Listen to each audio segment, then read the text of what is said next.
Third switch.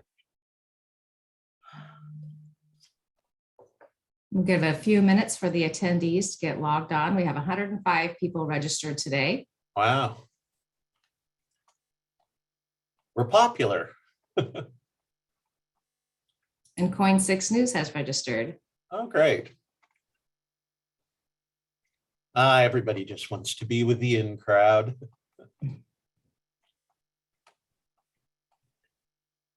I'm sure. Welcome, that's Javier. Good to see you. Sorry, Sammy Joe. Good morning, everybody. Morning, Councilmember Mena.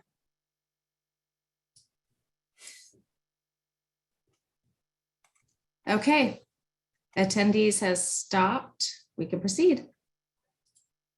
Good morning, everybody, and welcome. It is Friday, March 4th, 2022, and this is the monthly meeting of the Oregon Housing Stability Council. And very first up, let's have a roll call of the membership, please. Thank you, Chair Hall.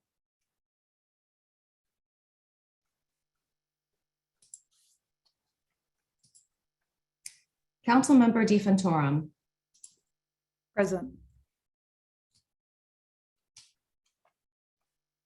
Councilmember Farrell.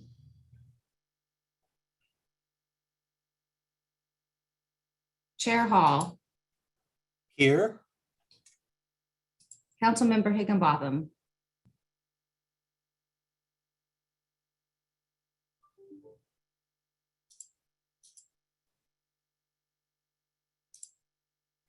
Councilmember Higginbotham.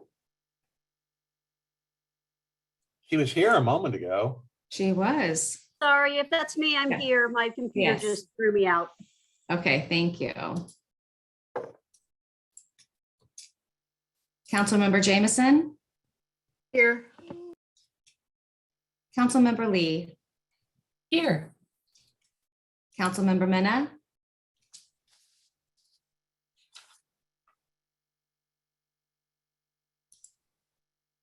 Councilmember Mena. Here. Thank you. For the record, Councilmember Sandoval has been excused from today's meeting. Councilmember Farrell is attempting to get logged on today. She may join in just a moment. So that does constitute a quorum of the council for voting purposes. Now we move on to public comment, and we have 6 people who are signed up to provide public comment today. And again, we encourage you, if at all possible, to keep your comments under three minutes or under. So I'll just work my way down the list. First up, Noel Gill.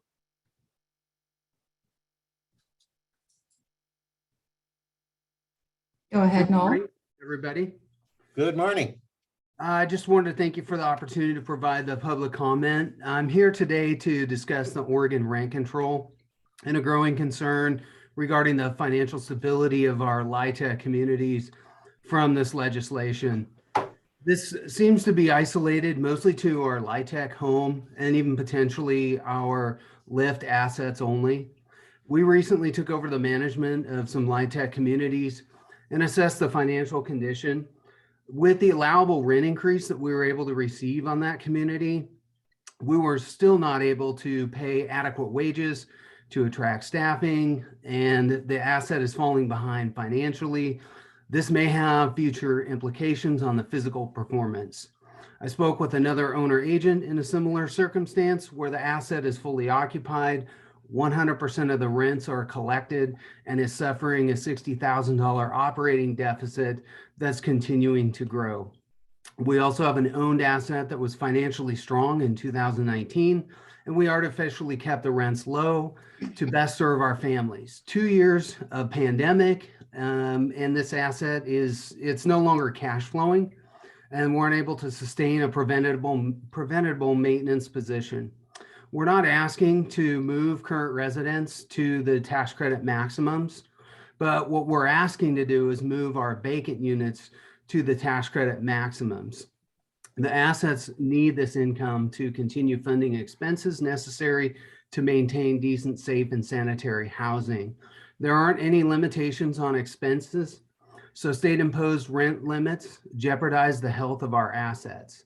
The rent control may not allow the rents in these three circumstances to achieve max tax credit rents now or in the future, and the housing that serves these vulnerable families may deteriorate financially then physically. I'm certain this is not isolated to these three tax credit assets. It's possible that missing one rent increase could have a substantial impact on our future projects and the ability to rebound financially if we can't achieve the full rent potential of the tax credit rents. I was asked by an investor to forecast the implications as we discuss this in detail. Several years down the road, Oregon may become unattractive to lenders and investors for affordable housing if these assets don't have the potential or the inability to maintain financial and physical stability and meet performance expectations with current rent control laws. I understand that Oregon Housing cannot directly change these laws, but the affordable community, I think, needs to come together to address this and make sure that we're serving our most vulnerable families across Oregon. With that, thank you for your time and for allowing me to provide public comment. Have a great day. Thank you very much. Next up, we have Judith Hayes. I do not see her on the attendees list. Okay. Gus. Oh, with GCT. I think I mangled your name last month or maybe the last before. TSIATSOS. Yes, that's correct, Cheryl. Thank you. Okay, thank you. The floor is yours. Thank you. My name is Gus Chachis. I am a developer in La Grande, Oregon, on the east side of the state. I've been working with Oregon Housing Community Services on a few projects over here. And this morning, I have just a request to insert a concept where developers like myself, which are far and few between on this side of the state, might be able to work with the housing authorities to create affordable housing projects. And I'm looking for a way to possibly be involved in a work session where we can create dialogue about how this partnership can work, of course, with Oregon Housing Community Services being a partner in that as well. We've done this in La Grande. We're doing it in Baker next, and we have a proposed project in Ontario where we're creating cottage home developments for veterans only. And we found a successful method to partner with the housing authorities where we create a public-private ownership of the property. And I see some real advantages to promoting that across the state and in smaller communities. So I guess my hope this morning was that I could just insert that as a possible work session topic, and we could collaboratively learn more about how we could make this successful. Thank you.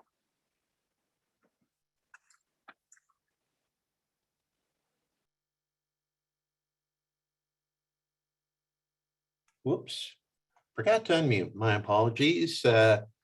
Appreciate your input. Next on the list is Teresa Easby. Do we have Teresa in the queue? She is in the queue. She just needs to unmute herself. I'm sorry, I'm not sure how I got on the list to speak. I don't have any comment. All right, thanks. How about Kim DeMarcus?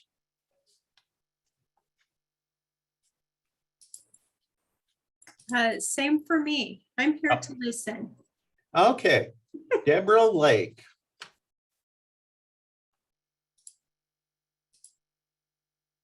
I do not see a Deborah Lake in the queue.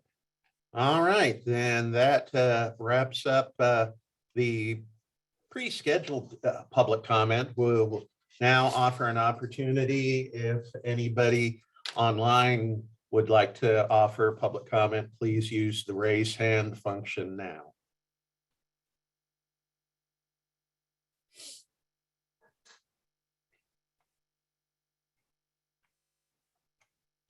Anybody? Okay, then at this time, we will close public comment and move to the report of the chair. Now, Acting Executive Director Bell informed us by email that the agency is going to have a performance audit looking at the emergency rental assistance program. And they contacted me, set up a meeting on Tuesday afternoon. It was a good general discussion. They had a few preliminary questions for me, but mainly they wanted me to understand the scope of the audit and the purposes of the audit. And I will, they said they would keep in touch with me either by email or if they needed a follow-up conversation. And also, just to give everyone on the council a heads up, they said they would be contacting other council members. So I'm sure we'll hear more about that in the report of the director. And so my real pleasure to introduce for the first time in this new role, Acting Executive Director Andrea Bell. Director Bell. Morning. Yeah, thank you, Chair Hall. Good morning, Housing Stability Council members. I appreciate the update, appreciate the introduction, and it is my first Housing Stability Council meeting serving as the new role as the Acting Executive Director. And I would go ahead and humbly ask for any grace at the offset. I am sure that we will find our groove as we historically have. And with technology, things are never perfect. With life is never perfect, but we roll with it. So I appreciate the introduction. I will make just a few very brief comments, and then I am going to yield some of my time to my colleague Chelsea Bunch to share some really important and exciting updates happening in the space of our work around diversity, equity, and inclusion, and advancing equity and racial justice. And then we'll top off the director's updates with a really brief update from Ms. Sting on legislative updates since we are in session.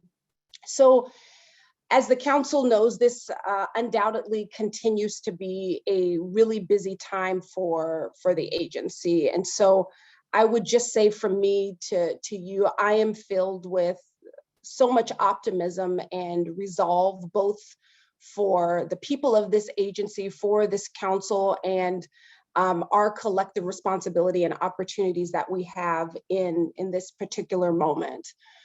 Over the past months, we have had active and consistent dialogue with the council and have heard a lot of really helpful public comment around our federal emergency rental assistance and just the surge in federal dollars. And that's still an important piece of the conversation, and we'll continue to keep the council updated on that matter as our work evolves in that space. I also want to just raise our collective consciousness in a couple of areas, which is our values as an agency, the goals that we have within the statewide housing plan also calls for us to take the long view and to think systemically and holistically. And I don't want us to forget that. Right now, Oregon Housing and Community Services is at a unique moment, a unique juncture that we are still navigating, of which there is an immediate need that we have to answer the call to, and we have to think long-term. There are still long-term needs that have been exacerbated over these past couple of years. And so I want to acknowledge that our collective pursuit of being of service to the people of Oregon, that there is still hurt and trauma that is experienced within the communities that we serve across the state. No one has been exempt from that hurt and trauma.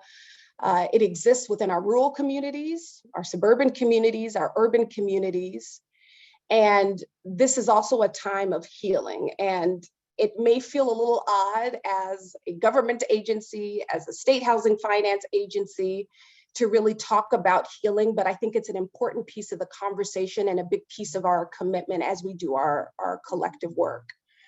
And so this is yet another opportunity to not only serve, but to think about how we serve, the manner in which we engage, and how we power share, particularly as we engage in working with our tribes, our Black communities, our Latinx communities, our refugee, our immigrant communities.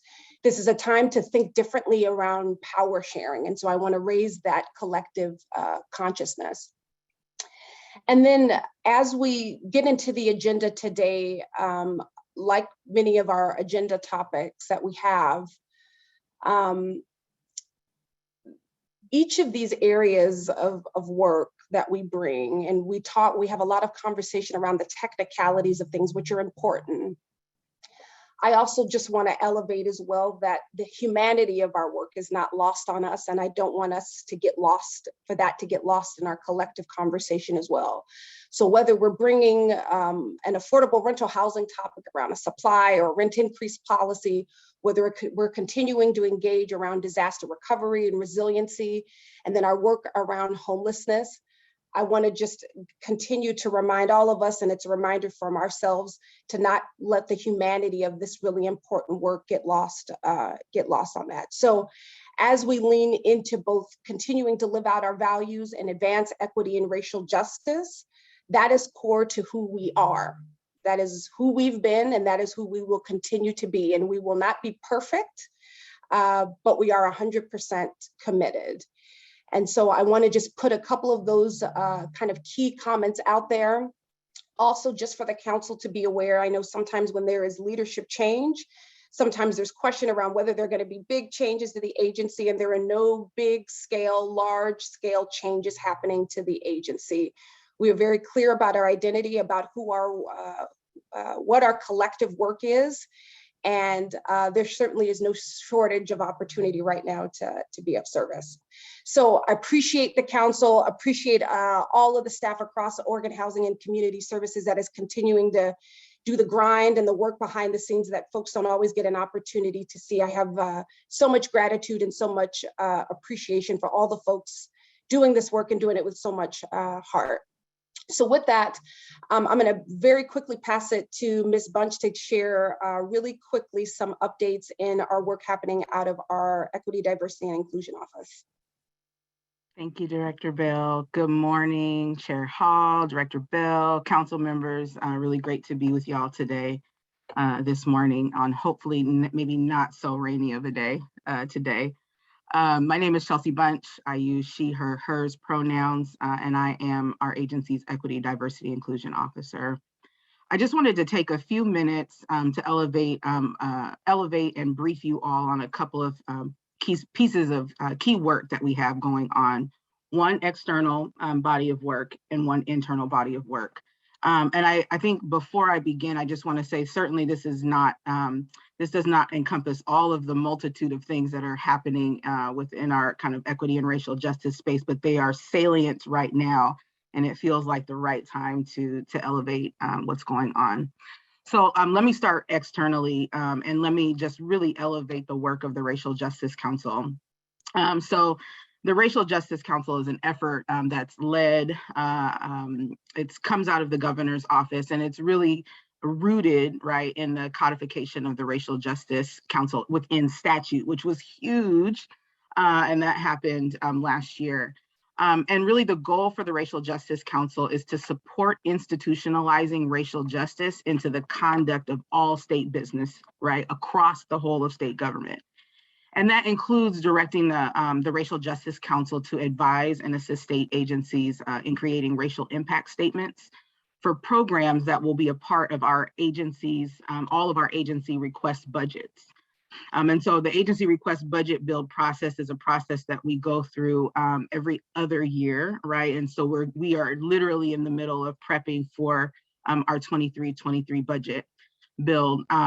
And really, you know, as historically, state government has not been a very transparent place when it comes to how we build our budgets.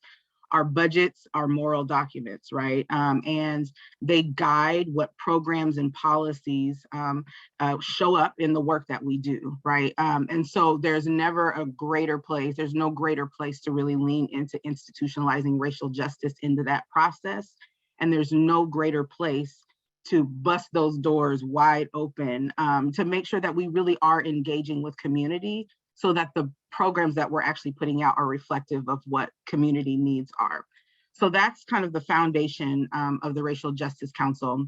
I will say this is very new to all of the state agencies, most of us, including Oregon Housing and Community Services. So we are partnering with Department of Administrative Services, and we're just being asked in this moment to just try something, right?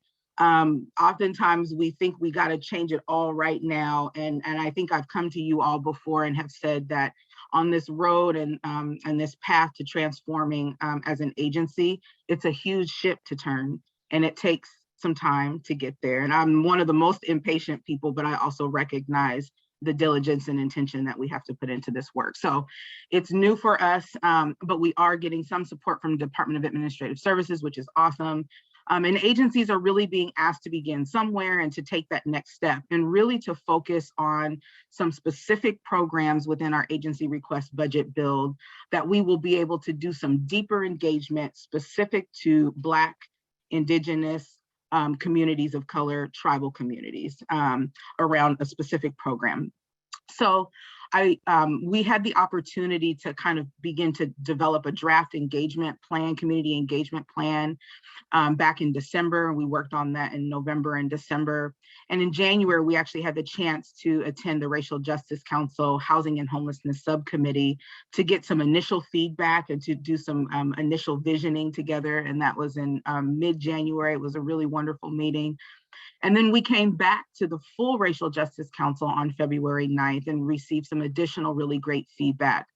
And one of the most salient pieces that I feel that I kind of pulled out of that work is the importance of diligence, right? And intention, and like, let's not go 0 to 1,000 real quick. But let's be thoughtful, and let's make sure that what we are going to do, that we do it right, and that we do it intentionally, right?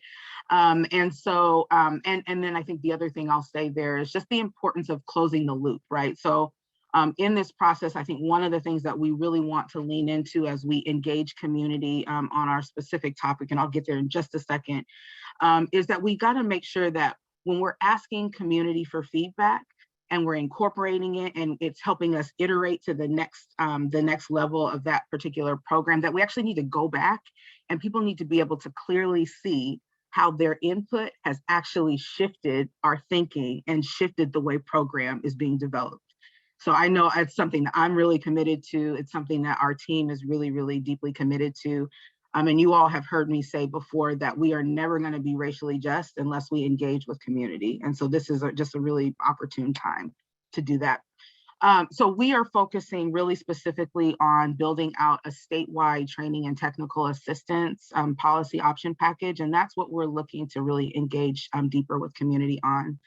Right now, just thinking about next steps, we're currently gathering internal folks together to help begin, because we're also navigating tricky timelines here. So we have to have some initial draft thinking on scope, but we really want to build out from what we've already heard. We have staff across the agency who have heard various feedback from culturally specific organizations, CBOs, community action agencies on things that they actually may need some support on. And so we want to use that as a foundation.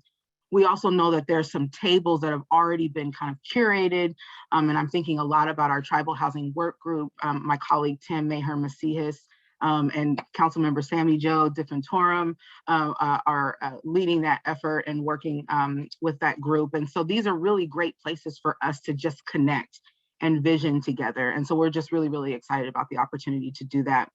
We also are going to be likely working with our partners at DLCD and Department of Veterans Affairs to do some joint outreach and engagement, because we also know that some of the partners that we are looking to engage with, there's going to be lots of state agencies that also may want to engage. And so we need to be thinking really carefully about how we can align internally within state government so that we're not placing additional burden and additional impact on communities. So really looking forward. You all will hear more about that and likely we will be engaging you all as well over the next few months. So I just wanted you to know what's going on in that external space. I also want to take a little bit of time, and I'm really excited about this because I'm kind of coming off of a 2-day intensive, but I want to talk a little bit about some internal agency heart work. And this is really around building leadership capacity on how we lead our work, our collective work with the frame of racial justice and equity. And so, you know, Andrea mentioned earlier about healing and power sharing and all of these things are like, you know, like she said, are traditionally not things that state agencies talk about. But as we continue to lean into our racial justice work, I think all of us are very clear that this work is both personal and that personal work that needs to happen has a direct impact on what we do within our program building and our policy making in this organization. And so as we continue to actualize our statewide housing plan, which really specifically and explicitly calls out equity and racial justice as a priority and a guiding principle, and as we work to transform our agency into a more equitable, more inclusive, anti-racist organization, we actually have to ensure that our leadership can lead from that frame as well, and that they are committed and they are doing the personal deep work that is required. And so really excited, we just launched a partnership with the Center for Equity and Inclusion. It is a cohort style partnership that our executive team, our full management team and management team of all the folks that actually supervise staff, as well as our co-chairs for our 4 equity committees are all taking part. It's about 48 of us total, I think, collectively, and that includes our CEI team. And it's really going to be focused on consciousness raising, establishing common language, understanding tools to advance our work. It's going to require us to be comfortable with being uncomfortable. It's going to require us to learn, and it's going to require us to unlearn. And I think I am coming off of, we had our first kickoff. We started our kickoff Tuesday, and yesterday it will be 3 days. So we have 1 additional day on the 14th. This will be followed by every other month, we'll have 2-day follow-ups. And it also includes some supportive practice, otherwise known as homework, where these are the things that we're asking staff to do to support their learning in between our times where we gather together in community. And then I'm really excited about the opportunity. There's some hours set aside for one-to-one consultation with CEI. So staff and managers can connect with CEI on specific things that they might be navigating with their teams, specific pieces of their learning that's being raised in this process. And this is all around centering race as a starting point. And so that is our laser focus in this work, and we'll be going through September. And I'm just really thrilled. And I really just want to shout out to the full cohort. Both days was 9 to 1, and there were uncomfortable conversations, there was new learning, and every day, all 48 folks showed up and stayed from 9 to 1 every single day. And I know I was blown away. And really excited for, I think, the grit that the staff are really displaying in this. And so I'm really excited to be able to come back to you at a later date and kind of give you more updates on how that's going. But we're moving and grooving, and we're starting to turn this ship. So I'm happy to take any questions if there are any, but otherwise really appreciate the opportunity to share our work with you today. Mary Lee.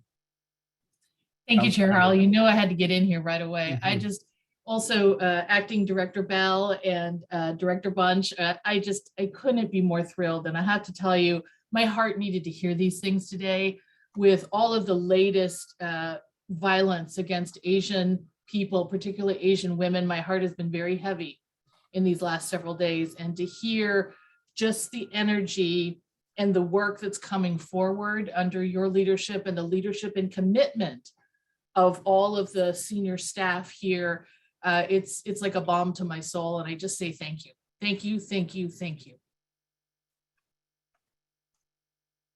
Any comments from other council members right now? All right, then. Executive Director Bell, does that conclude your report, or have you got more for us? We have just a little bit more, and just much appreciation for Ms. Bunch. And I will say, just in the spirit of transparency, I know for me when I'm learning and when something is uncomfortable, when my shoulders get tight and everything sort of starts to get really rigid. And so Chelsea has been a really good partner and like, bring your shoulders down and breathe. So just, it's always a good, that for me is when I know I'm learning, when everything locks and tightens up. And so she's like, just hold on to that. So just so much appreciation.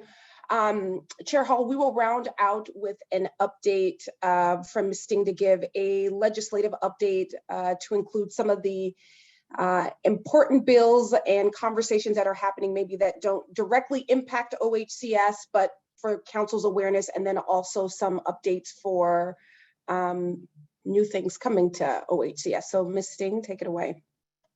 Thank you, and thank you, Chair Hall, Executive Director Bell, members of the council. For the record, Nicole Sting, your Assistant Director of Government Relations.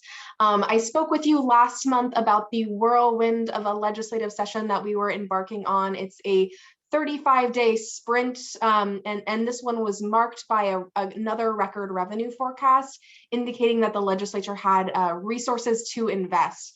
Before I talk through the exciting part, the investments, I do want to highlight some policy bills, and I'm excited to share before highlighting that I do expect the legislature will sine die, which means adjourn without a day, today. So we should expect this afternoon the legislature to gavel out. That's a bit of a surprise. I was forecasting we'd go to the bitter end, but the legislative leadership on both chambers, both sides of the aisle, have come to agreement and have suspended many of the rules to allow the legislature to finish their work today. There's a lot of really exciting things that have happened this session. Certainly the investments that you've potentially read about in the news are the star of the show, but there are a number of policies that have passed that are incredibly impactful to our work. I'll start with the ones that impact OHCS before highlighting some of the other policies. First, House Bill 4014 is extending the system development charge study that OHCS research team is leading by 6 months, just to give us a bit more time to work with stakeholders. As we know, system development charges are one of the cost drivers and cost increasers of affordable housing developments. It's something we found in the 2017 Affordable Housing Cost Driver Study. So we're eager to look at that and see the impact of housing writ large. So that's one bill that impacts OHCS, one of two bills we supported this session. The other bill we supported this session is House Bill 4064. This is a very broad bill. It does a number of things. Why it's important to OHCS is it modifies our manufactured housing home replacement program to allow for additional flexibility in wildfire impacted communities, specifically allowing homeowners to purchase loans in a new park if their park is unable to be redeveloped in time. So it's just a bit more flexibility to allow recovery to be spurred on the ground. The other bill that impacts OHCS directly is House Bill 4051. This is somewhat of an omnibus bill, and that includes multiple components. The component we care the most about is the extension of the House Bill 2100 task force, or the task force on homelessness and racial disparities. That task force is extended to 2025. To ensure that there's increased reporting and recommendations to OHCS, to this council, and to the legislature. And particularly the task force is extended to 2025 to allow for the task force to provide iterative feedback to the agency as we implement recommendations stemming from the task force. So the task force will have the ability to watch what we're doing, saying, this is great, but maybe try this instead, and allow us to go forth on a process of continual improvement. So we're eager to see that, and the agency received some resources to continue working with ICF and ACETA, the facilitators of the task force. That bill also made some technical fixes to Senate Bill 8 from the 2021 session that allowed affordable housing developments to be sited on church-owned land. Just some technical fixes to make sure that bill works as intended. And the bill also extended the emergency shelter siting provisions that the legislature first enacted at the very first special session of 2020 and has continued to extend. So it provides additional flexibility really for our on-the-ground partners in trying to establish shelter, and helps address some NIMBYism concerns. So those are the bills that really impact OHCS. There are a few other bills I'd like to uplift and highlight because they make such a difference on the people we serve. First of which, and I know Chair Hall testified in her role as a Lincoln County Commissioner in support of this bill, House Bill 4123 establishes 8 regional coordinating offices focused on homelessness. They bring together the counties and cities and local partners to address homelessness issues and are funded with $1 million each to really ensure that they're staffing appropriate levels, and if facilitation is needed, if there's other needs, that local governments have the tools they need to be partners in homelessness solutions. So we're eager to see that resource move forward, and thank you to Chair Hall for your advocacy in making that bill, or establishing that bill and making it pass. Additionally, Senate Bill 1536 is worth highlighting. This is an omnibus cooling relief bill. It includes requirements that landlords are not allowed to block affordable housing, or excuse me, AC units and other cooling devices, so long as they meet kind of minimum safety standards. Unfortunately, what we saw with the heat waves last summer, this legislation is necessary to ensure that Oregonians can be safe in their homes. The bill also directs the Department of Energy to study what it would take to add AC units to all affordable housing complexes. So certainly we're watching to see what comes from that study, and we'll be eagerly looking at that as we potentially expand our own preservation offerings. That bill has a number of other things, and I won't walk through all of it, but it's worth highlighting and noting that our changing climate is being noted by the legislature, that they're taking action to ensure Oregonians are safe. And we should continue to see this theme of climate resiliency coming from the legislature. And certainly as we as a body work towards 2023 planning, it's something we should keep in mind in terms of how to make our communities safer. And I'll pause there and see if there's any questions on the policy components before turning over to the exciting investments stemming from this session. Channeling Chelsea and sitting in a bit of silence to make sure you have a chance to formulate your questions. If you do have a question, use the raise hand function, please, and that'll make sure we see it. I think I left enough of a pause. I will turn over to the investments, and there are a lot of really exciting investments, as I mentioned, coming from this session. As you know, OHCS worked with the governor to put forward a $400 million package. That package was almost entirely used by the legislature and adapted to their own package. The legislative leadership worked closely with OHCS and the governor's office on their $400 million housing package. We're glad to see that number of investments stay, and that the legislature had revenue resources to make that level of investment. First and foremost, the legislature dedicated half of this pie, of the $400 million pie, to supply. It led OHCS and the governor's package because supply is the direct root cause of our housing crisis, because there's such need across the state. So we're really grateful to see a $65 million investment in the preservation of affordable housing, both extending affordability periods and allowing for rehab and retrofitting of affordable housing. OHCS leadership will be working with our advocates and adding those resources to the programs and upcoming offerings that you all have already worked with us to formulate. So we'll be adding dollars to upcoming NOFAs and ensuring that those funds are really plug and play into the work and the frameworks that we already have in place. Additionally, that $50 million will be added to a construction gap program that addressed cost escalation and other market volatility that affordable housing developers are seeing. So that cost escalation pot is added to what the legislature funded in 2021. You may remember a $5 million investment from the legislature that we added other gap resources into. Those funds went very quickly. That program was only open for a handful of months before we had to shut it down due to lack of funding. But this $50 million will ensure that all the projects, or many of the projects we awarded, will move forward, and that if they are seeing cost increases because of supply chain or other issues, they'll have what they need to proceed. In addition, the legislature is adding $35 million to our small projects NOFA. Again, this is just plussing up the dollars we have there that are already programmed. Really exciting, they've invested $20 million in affordable housing, or excuse me, home ownership developments. So we plan on pairing this with LIFT homeownership, allowing the funds to better serve rural communities and to increase the density in housing in urban communities. You should hear more about this from our LIFT program staff as they program it and work with our advocates to see how best to make those resources stretch the furthest. In addition to adding to the LIFT homeownership NOFA, we'll be adding $20 million into manufactured housing park acquisition.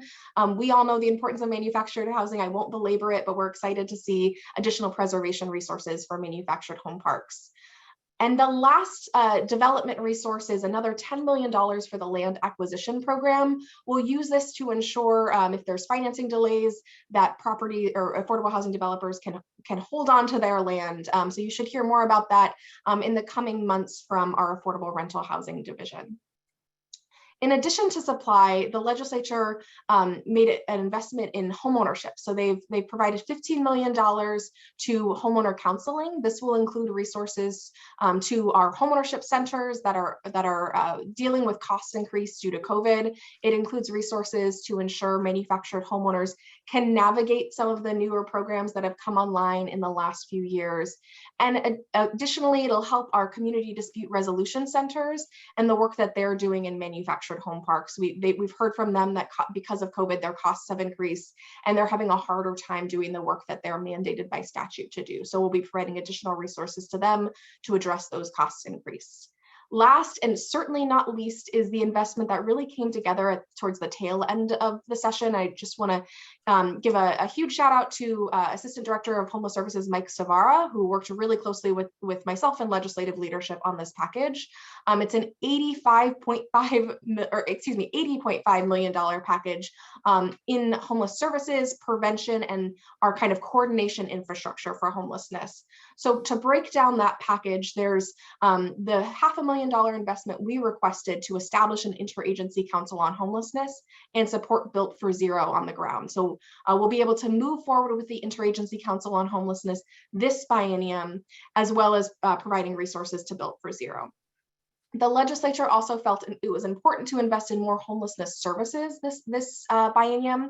That includes prevention and on the ground services. On the prevention side of things, we'll be adding resources to the ORDAP program, the Oregon Eviction, Diversion, and Prevention Program. Got to look at my notes to remember what that acronym stands for. But that is a program being administered through our community action agencies that was established in the December special session just a few short months ago. So we'll be adding resources to that program. We'll add additional funds to the emergency housing account, also administered by community action agencies. And we'll also be adding resources to another investment from the December special session in the Oregon Worker Relief Coalition. It's a coalition of dozens of on-the-ground providers that will be able to provide financial assistance to Oregonians to help them stave off eviction and remain stably housed, kind of meeting them where they're at, if it's rental assistance they need, or if it's a car payment so they can continue to go to work. It's a really flexible funding source for on-the-ground community partners. And within the prevention, the legislature is setting aside $30 million of that $80 million to address prevention. In addition, the last $50 million, is going to a variety of programs. Many of this is layered on to the sheltered investments that our Housing Stabilization Division will be talking about later today. I want to call out a few things. We'll be adding resources to the Out of the Cold program, adding resources to Grantees of Emergency Solutions coronavirus relief program. So as you remember, we did a competitive process in 2020 to allocate those funds. And unfortunately, those federal resources expire September of this year. These state funds will allow us to continue those programming through the next shelter season. So get us another winter shelter out of those resources.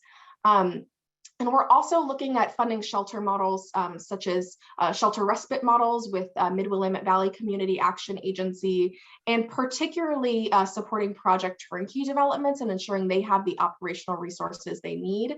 Those are I just walked through the OHCS portion of the $400 million package. We're receiving about 3/4 of it But there's also another 100 million that are going through a variety of means. First, the Oregon Community Foundation will receive $50 million for a round 2 of Project Turnkey.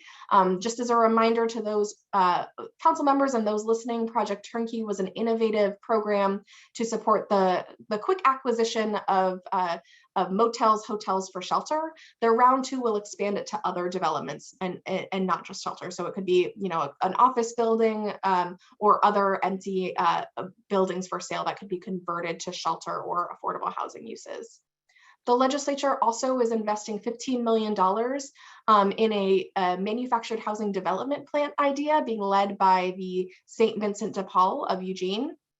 The legislature is investing $5 million in Hacienda CDC, who is standing up a kind of middle income revolving down payment assistance program. So we're really excited to see that. And last, certainly not least, are pretty historic investments in local governments in providing resources for both sanitation needs for homeless camps and people experiencing homelessness unsheltered, and of course service resources to ensure that there's programming and support for our Oregonians and friends and neighbors that are unsheltered. And that, I know I walked through that very, very quickly. Happy to answer questions, though you should expect a summary email either today or Monday, kind of recapping everything I just walked through. Any questions from the council? No, I'm not seeing any, so thanks so much, Nicole. Right, well, Chair Hall, that concludes my update. As the council can clearly see, there is just growth and expansion across the agency, and we look forward to engaging with you in conversations around building upon the existing infrastructure and work that we're doing, and thus the reason we are having a focus on training and technical assistance across the enterprise for all of our partners, just knowing that resources alone is not enough. We've just got to continue to support our partners in community that are really delivering services and on the front line. So that concludes our update, Chair Hall. Thank you, Acting Executive Director Bell. So now we move on to the next item on our agenda is the report of the Homeownership Division, and is Director Perfecto online? Chair Hall, this Yes. is Assistant Director Kim Freeman. Director Perfecto will not be with us this morning. Okay, so you're presenting this? I am. Okay, floor is yours. Okay, thank you, Chair Hall. Good morning, Chair Hall, council members, Director Bell. It's great to see everyone this morning. I have 3 Oregon Bond Residential Loan Program files for your consent today. And again, for the record, these are loans that meet all of our lending requirements as far as underwriting, credit scores, everything that is met with our lenders. They just happen to be at that 95% value of the purchase price area. That's why they're coming to you for approval. So our recommended motion is on page 4, and it's just to approve the consent calendar. And with that, I'm happy to answer any questions. Any questions from the council? Hearing none, I'd entertain a motion for approval of the motion. I move to approve the motion. I think Councillor Higginbotham was first by a hair, and who seconded? I shall second. Okay, thank you, Councilmember Lee. A roll call vote, please. Thank you, Chair Hall. Councilmember DeFantorum. Yes. Chair Hall. Yes. Councilmember Higginbotham. Yes. Councilmember Jameson. Yes. Councilmember Lee. Yes. Councilmember Mena. Yes. Thank you. Motion passes. Okay, thanks you. so much. Thank you very much, Assistant Director Freeman. And we move on now to the affordable rental Chair- housing. Oh, Chair yes. Hall, I'm Councilor sorry. Lee. Could Yeah, I ask go a ahead. question of Director Freeman before we move on? You know, last meeting, we talked about getting the demographic data and how you all are working to do that and how challenging it is. thank you for that information. I'm curious, and I don't need an answer right now. Is it possible for us to know, as we are having these actions come across us, whether or not the HMDA data or the other demographic data was completed by these borrowers? Oh, okay. I just think it's good to continue to remind ourselves and our partners that we expect it. While we cannot compel it, we expect it. And I think having an ongoing nature of, these 5 people, 4 out of the 5 completed the demographic data, or 2 out of the 5, just so that we keep in our minds, because without that data, we are really limited in our ability to understand what's happening and whether or not we're meeting our equity and racial justice goals. So thank you. Perfect. I'll add it to our list. Thank you. All right, thanks. And now we'll move on to the Homeownership Division report. Wait a minute, that's what we just did. Affordable Rental Housing Division report. Interim Director Natasha Detweiler-Dobby. Hi. Hello, Chair Hall, Director Bell. So let's see. So first up for affordable rental housing, this is Natasha Detweiler-Dobby, Interim Director. I will hand it to Ty Dunstan-Strain, the manager of the production group. And I think we have a little small brief PowerPoint, so you have a visual as he walks through these transactions. I will just highlight that we are bringing these in a new approval format through a resolution. So any feedback that you have either in this meeting or as a follow-up, please do let us know. This was our work with council to work to have a structure to kind of group these transactions to be able to make sure that we're meeting your statutory obligations around financial oversight as well as streamlining needs here. With that, I'll hand it off to Ty, and I can screen share this. Good morning, Chair Hall, Director Bell, members, Housing Council members, and as Natasha mentioned, we in OHCS fashion, we are always building a plane and flying at the same time. So with that, we've this 2 transactions for you today with Aloha Family Housing at Minnesota Place, and we also have, in the cover memo have indicated whether these projects are where they're at on the equity and racial justice spectrum, and the first project I'd like to talk about is Aloha Family Housing Place. This is a 82 unit project sponsored by Bridge Housing Corporation in the city of Beaverton. It provides a range of affordability. It was previously awarded LIFT funds. The Bridge has entered into a MOU with Hacienda CDC, and they also plan to leverage existing relationships that they have to complement Hacienda CDC's efforts with namely Apano, and also Bridge has engaged NAMAC of Oregon to provide technical assistance on to make sure they're fulfilling their MWSB targeting of 30%. This project meets 2 of the statewide housing goals: equity and racial justice and affordable rental housing. Complete details on this project is included in page 14 of your packet. With that, I'll pause if folks have any questions on this project, or I could proceed to the next project. Whatever makes sense. Let's see if there's any questions from the council on this project. Okay, seeing and hearing none, I'll say let's move to the next project then, please.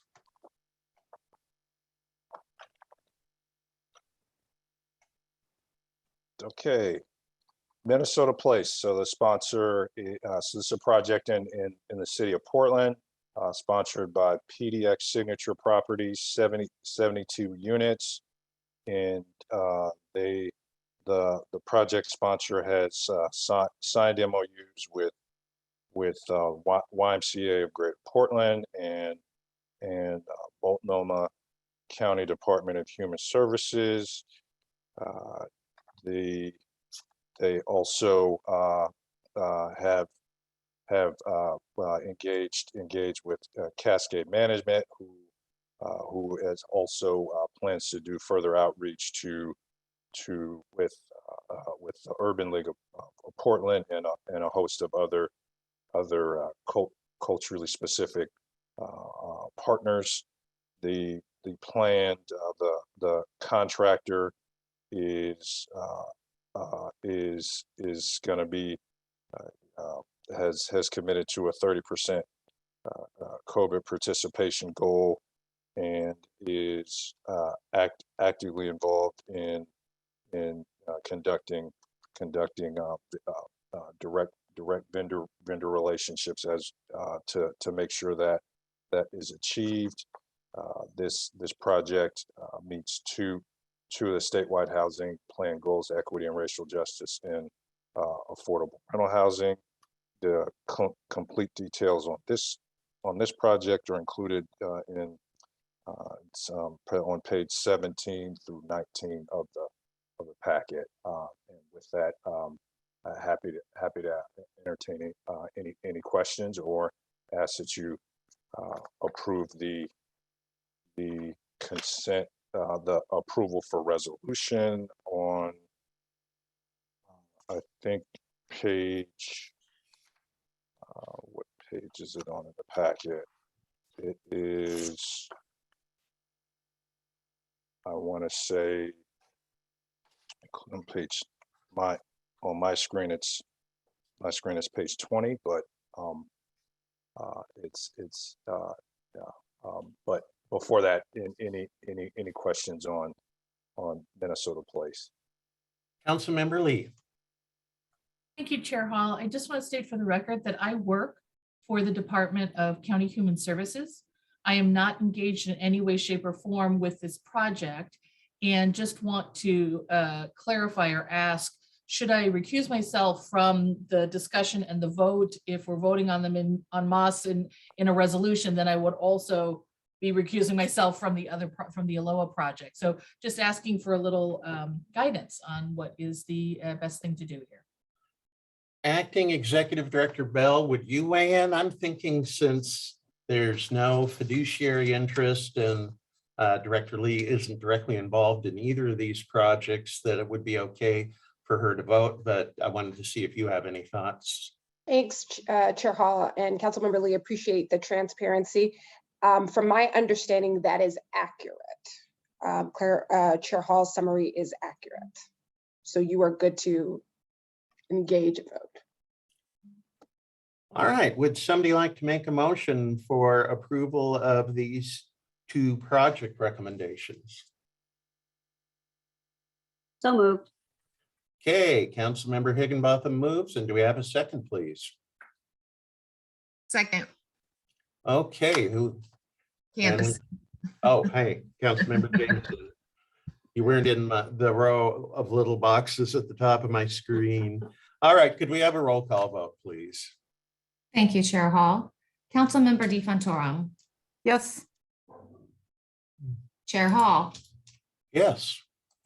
Councilmember Higginbotham. Yes. Councilmember Jameson. Yes. Councilmember Lee. Yes. Councilmember Minna. Yes. Thank you, council members. Motion passes. Okay, rolling right along. And we now have what rent increase policy recommendations. Absolutely. Thank you, Chair Hall. Before we begin, I'm Oh, yeah. sorry. Two council members have their hands raised, and I'll go with Councilmember Higginbotham first, then Councilmember Lee. Thank you, Chair Hall. So I just want to ask Natasha a question or something for her to consider. There's a meeting next week at the Association of Oregon Counties. It's a Zoom meeting at 9:30 on Wednesday, kind of building on the concept that Gus talked about this morning in the public comment section. And we just really would love to have some Oregon housing finance folks there available. Would you consider having somebody available if I sent you the information? You don't have to answer me now. We can talk offline. I just wanted to throw that out there. I think they're very important partnership discussions that we need to have in order to pull something together that makes sense, specifically for rural Oregon. Yeah, absolutely. Send me the information and we can make sure that we can have appropriate representation. Thanks. Awesome. Thank you. And I don't know how to, got my hand down. Thank you. All right, Councilmember Lee.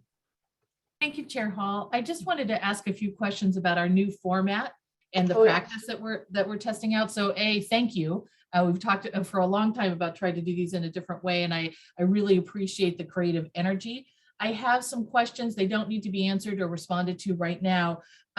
I'm curious whether or not we can see some of the examples that staff are using when they make a determination of whether or not a project is meeting or furthering our equity and racial justice goals. I appreciate that that's being, that's a new testing that we're looking, and it would help me to understand how are staff being coached to say, this is a meeting project and this is a furthering project, just for my own understanding.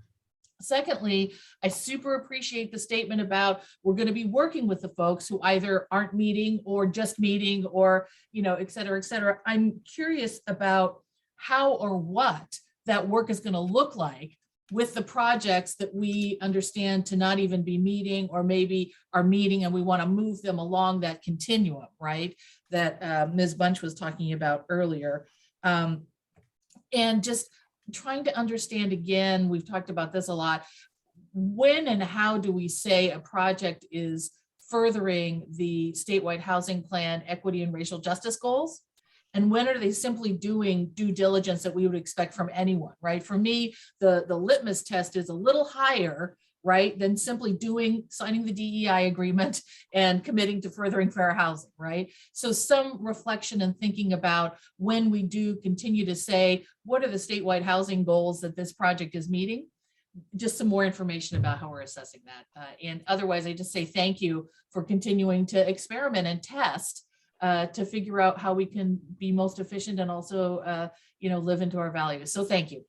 Absolutely. And so I will do follow up with you around how we're kind of defining those things. I also think it might be appropriate in, whether it's the next meeting or the one after that, to bring our capacity analyst, Kimie Weoka, to talk around the plans of engaging and solicitation that she's been working on to provide that project level support. So I think stay tuned for both. I appreciate all of that. Thank you so much. All right, now we can take up the rent increase policy recommendation. So absolutely. And so taking the lead on that presentation are both the Assistant Director of Planning and Policy, Rick Ruzicka, and Assistant Director James Hackett from Portfolio Administration. And this is a follow-up, as you know, from a few months of conversations with you and re-emphasized in public testimony this morning. And I'll get that screen share going, Rick. I'll hand it off to Rick. Thank you, Natasha. Thank you, Chair Hall, Executive Director Bell, and council members. My name, for the record, is Interim Assistant Director of Planning and Policy, Rick Ruzicka, in the Affordable Rental Housing Division. As Natasha stated, this is the rent increase policy is a conversation that we've had. I think this is, I believe, the fourth time we've brought it in front of the council. And so last month we heard some very powerful testimony on kind of the tenant desire for the rent increase policy to continue.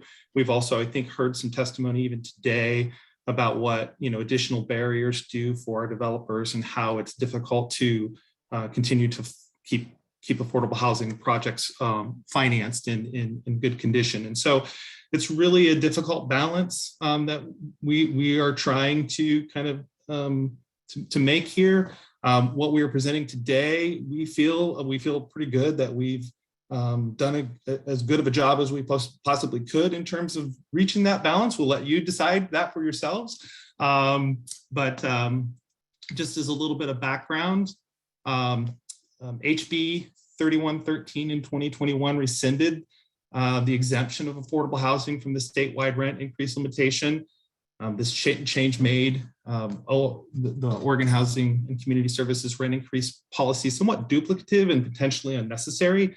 So as we began the process of sunsetting the rent increase policy, we heard from tenants and tenant-aligned advocates who voiced their support of the rent increase policy and asked us to reconsider ending that policy. So what we then did is we reached out to a broad spectrum of stakeholders and found a mix of support, as kind of I outlined, for both terminating the policy and keeping it in place. So again, in February, we asked the council to weigh in on this issue, and this discussion, I think, emphasized the fact that there are competing priorities and justifiable reasons to both support continuation of the policy and eliminate the rent increase policy. So what we've asked for today, and I'll get into details before I finish, but we're asking for a motion that the Housing Stability Council rescind the current rent increase policy, but direct OHCS to implement a programmatic process that includes reviews of rent increases above 5% as part of a project risk assessment. We also would like the council to direct us to seek out opportunities to create or expand ongoing rent assistance programs to support tenants within the publicly supported affordable housing projects, as we feel that is actually the solution to this problem, as opposed to a rent increase policy. So the reason that we are recommending that we rescind the policy and put something else in its place is that we believe that the process of approving a rent increase policy is time consuming for our partners and for us. It's arduous, it's fraught with legality and subjectivity, despite our best efforts to make this process as objective as possible. The goal of the rent increase policy was to provide some tenant protections against large increases that our end users often cannot afford. The answer to that escalation of property costs versus fixed or stagnant income, the answer to the escalation of property costs versus the fixed or stagnant income many households must navigate is rent assistance, in our opinion. Until rent assistance can be provided to all families in need, the question remains, is additional bureaucracy in the form of a rent increase policy the best tool to keep rents affordable to tenants while balancing property needs? And we don't believe the answer to that is yes. We think it's no. Instead, we are recommending the elimination of the rent increase policy and are recommending replacing the policy with what we're calling a rent increase notification process. The rent increase notification process would require that all affordable housing providers notify OHCS of their intent to increase their property rent when they notify their tenant. To incent increases of 0 to 5%, any increases in this range do not need to do anything further. They just let us know, hey, I'm increasing rents on my tenants. This is the amount. OHCS will verify these increases when doing our standard compliance reviews. Home and HTF properties do require that we verify program compliance, and a streamlined approval process will continue for these programs. Increases above 5% will also be a notification process, but we will require additional information beyond the simple notification. The information required will allow OHCS to do a financial assessment of the property to ascertain if either A, the property is requesting the higher rent due to financial concerns. And so our asset management group will work with the property to try and resolve these issues through their set of financial intervention tools.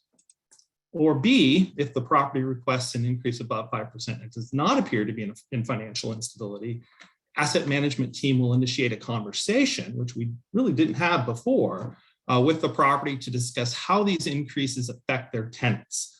OHC is also signaling that additional disincentives are being developed, such as an approach that would tie rent increases to property performance affecting future NOFA applications. OHCS also endeavors to establish an operational fund that may be used for maintenance and repairs as an alternative to increasing rents.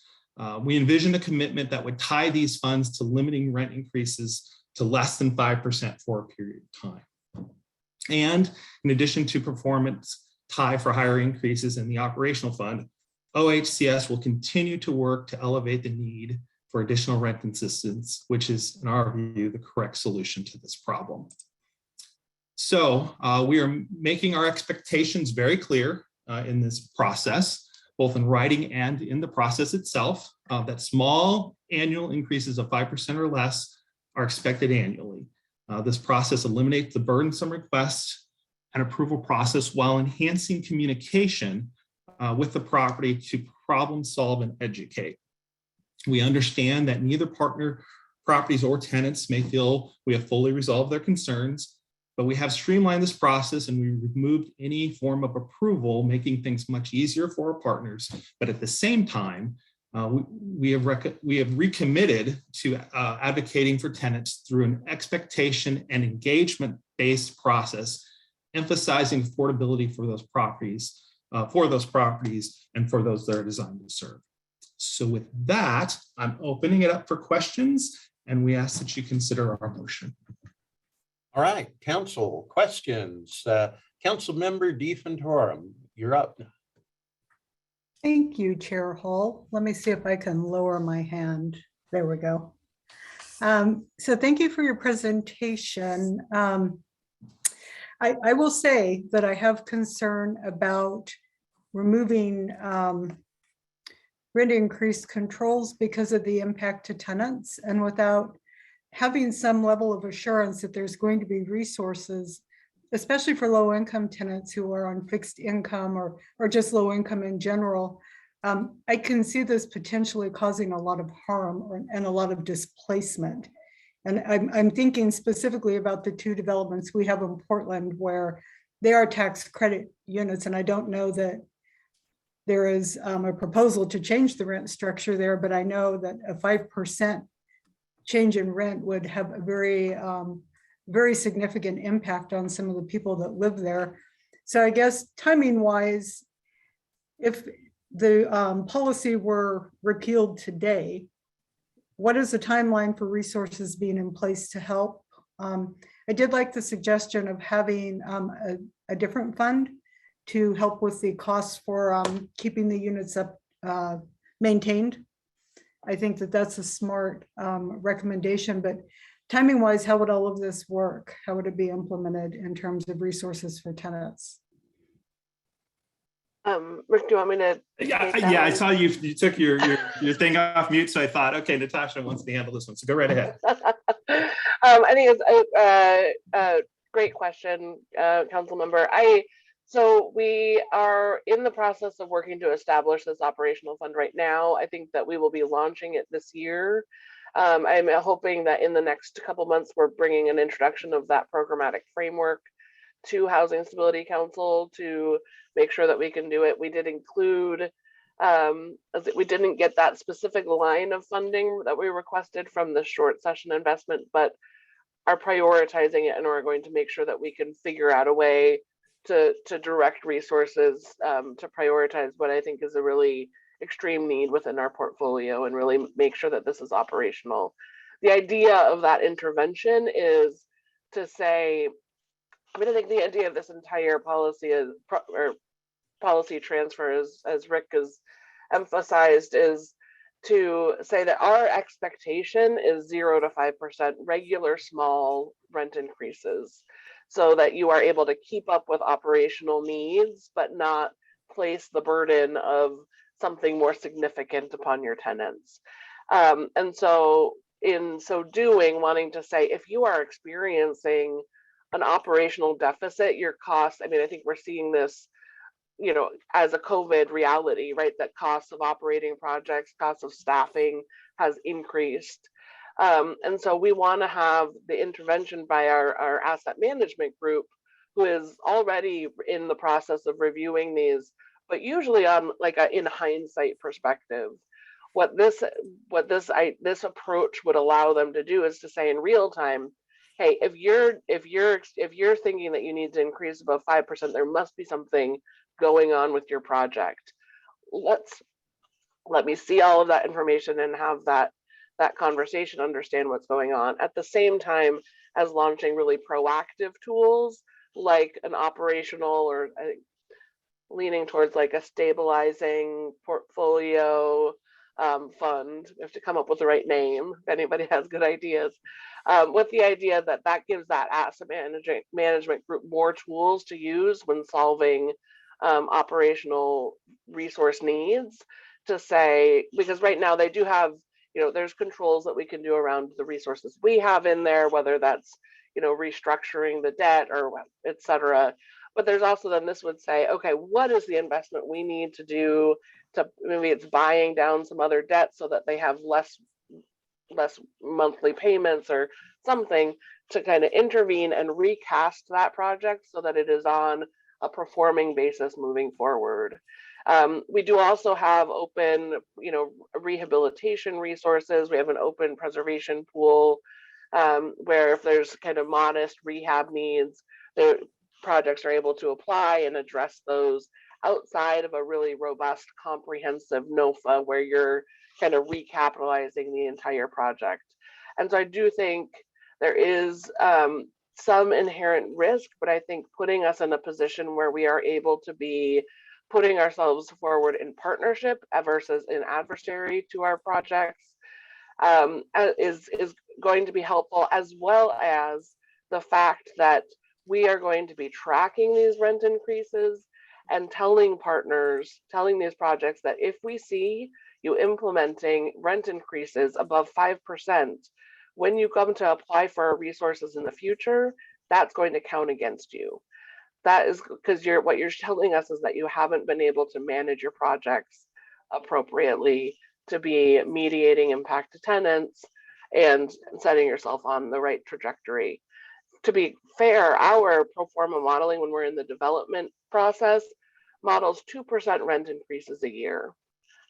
And that's what they show is needed to be able to meet their ongoing operational costs. So what really is happening is that as projects go forward and choose to not increase rents at all, the divide between what their costs of operating are and what they're able to charge for rent just gets wider and wider. And we need to get folks to behaviorally recalibrate that, to say that this is this was what you modeled was needed, and that's where we expect you to perform. And so ideally it's not a 5%, ideally it's a 2% or 3%, not to that 5% level, but what we're saying is that 5% becomes the flag to us for our asset management group that there's risk. Something is going on that is a problem at these projects that need to be addressed. So that was a longer answer, but I think this year we will get this operational resources deployed. All right, Councilmember Jameson to be followed by Councilmember Lee. Thank you, Chair Hall. I have a couple of thoughts.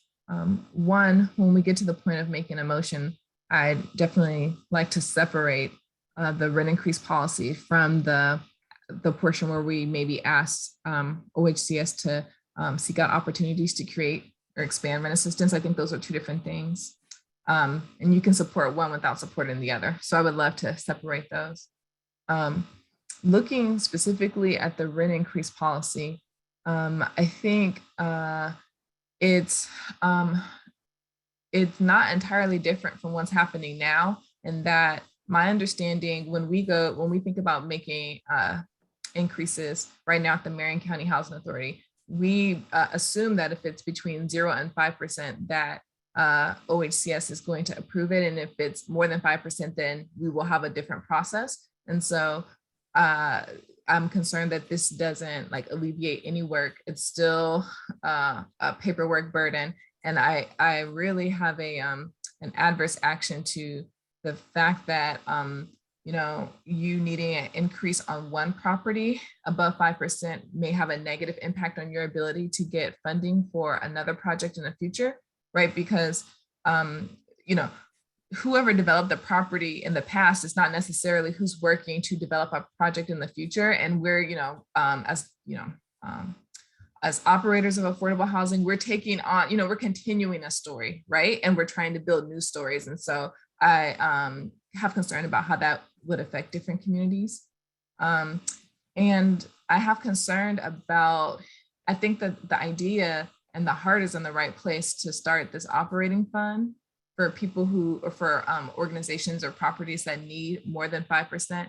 But I don't know that there's, we will never have enough money for it for that need. I don't see how that I don't see how that will work, right? So when we think about the preservation dollars we have now, aren't those funds are typically like oversubscribed, right? And I can think of properties that we have now in rural Marion County where we would love to apply for preservation dollars, or we would love to apply for the small projects NOFA, but they don't pencil out because they're so small, or, you know, whatever. So I could just think of developers across the state that are in need of money who don't have the ability to access it. And so I just think, you know, having this fund, the idea is right, but it still doesn't get to the issue of, you know, what's happening and the ability to operate these properties. Like there's something here that's like maybe separated from the reality of operating a project, right?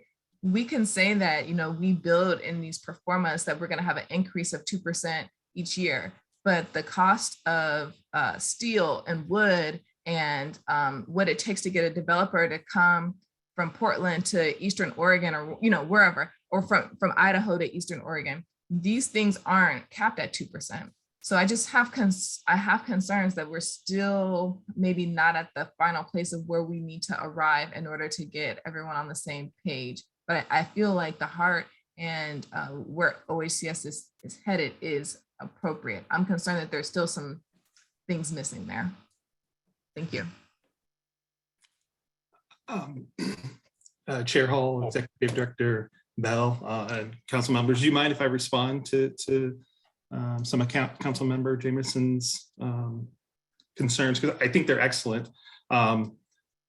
I think, so there's a couple things here. I think one of the things, and I kind of lost my place here, but one of the main differences between, you know, what we were doing before and what we were doing now, kind of the biggest one is we're not approving the rent anymore. You know, you can move forward. We're not putting some sort of kind of layering kind of, you know, this is okay and this is, you know, this isn't. Not all 8% increases are the same, and we understand that. And so that's the primary difference, is this is laying out expectations. You know, we're allowing you to do what you need to do. And we're also putting a framework on it that says, is this because of a financial issue? And I think that's the other thing that gets to your other point, is that when we develop a framework that would tie increases potentially over 5% with future applications through a NOFA process, I'm sure that framework is going to filter out properties that need those increases. And we would look at why they need those increases and what that history is. And I would assume, again, we haven't developed it yet, that if you went in and you purchased a property that was in bad financial shape, that would most likely not affect your financials, your NOFA score. That would be something that we would exclude when we were looking at that. I think what we're really trying to filter out here are the folks that are just increasing 8% because they can. And so that's what we're trying to put a disincentive on. So that's the theory behind that. But really appreciate your comments. And I would also just say, we understand that this probably isn't going to make either side happy. That's the position that we're in, that this is a situation where we're not going far enough for the folks that support the tenants. And I'm hearing that already.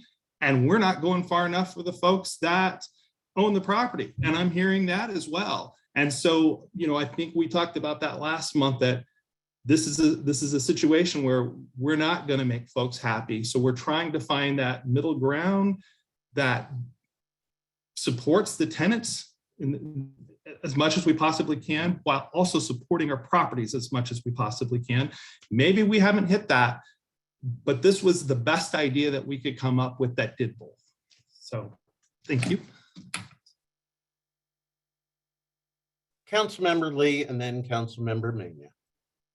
Thank you, Chair Hall. I'm going to say a couple of things. First of all, this is an incredibly difficult task, and I don't think there is a clear path in anyone's mind, even as I hear my colleagues think about it. So I just want to appreciate staff's work to both run a process where people had a chance to tell us what they thought and what was true for them, and trying to craft a compromise, and that is always messy. So I want to start by acknowledging that. I also want to say that in any situation where we have the interests of developers on one hand and the interests of tenants on the other, I must stand and have a bare responsibility to the interest of the tenants first. That is not a categorical statement of ignore the interests of the developers. However, I think we understand the power imbalances here, and I think we understand the structural implications. And so from my perspective, if there is a side to be chosen, and I don't want to choose sides, I feel that I bear a responsibility to the interests and the concerns of the tenants first, not solely, but first. I want to encourage us to come up like one level of detail and engagement here. We caused this problem. This problem existed before the pandemic, and we caused it. We caused it because we've incentivized, cheaper financial models that don't require as much of our subsidy. We're trying to change that with the lift conversation, but we have incentivized and asked developers to do their level-headed best to give us the cheapest projects possible. And we have talked about this all through my tenure on the council, that has been unfair to the developers.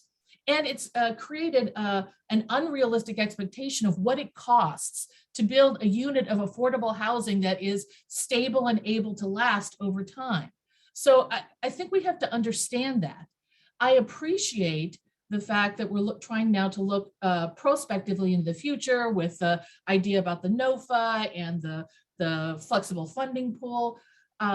If we lose the ability by rescinding this policy for us to actually tell a developer, no, you cannot raise your rent in this manner, then I fear we've lost a really important tool in egregious situations. Most of the situations we're in are not egregious. We got a well-intentioned partner who's trying to do right by the property. We all want the property to succeed. And in those moments where we need to say no, I'm afraid we're going to have lost the ability to say no. And frankly, I am, moved by the conversation of this is too much bureaucracy, it's too much paperwork, it's an undue burden. That's what these projects are.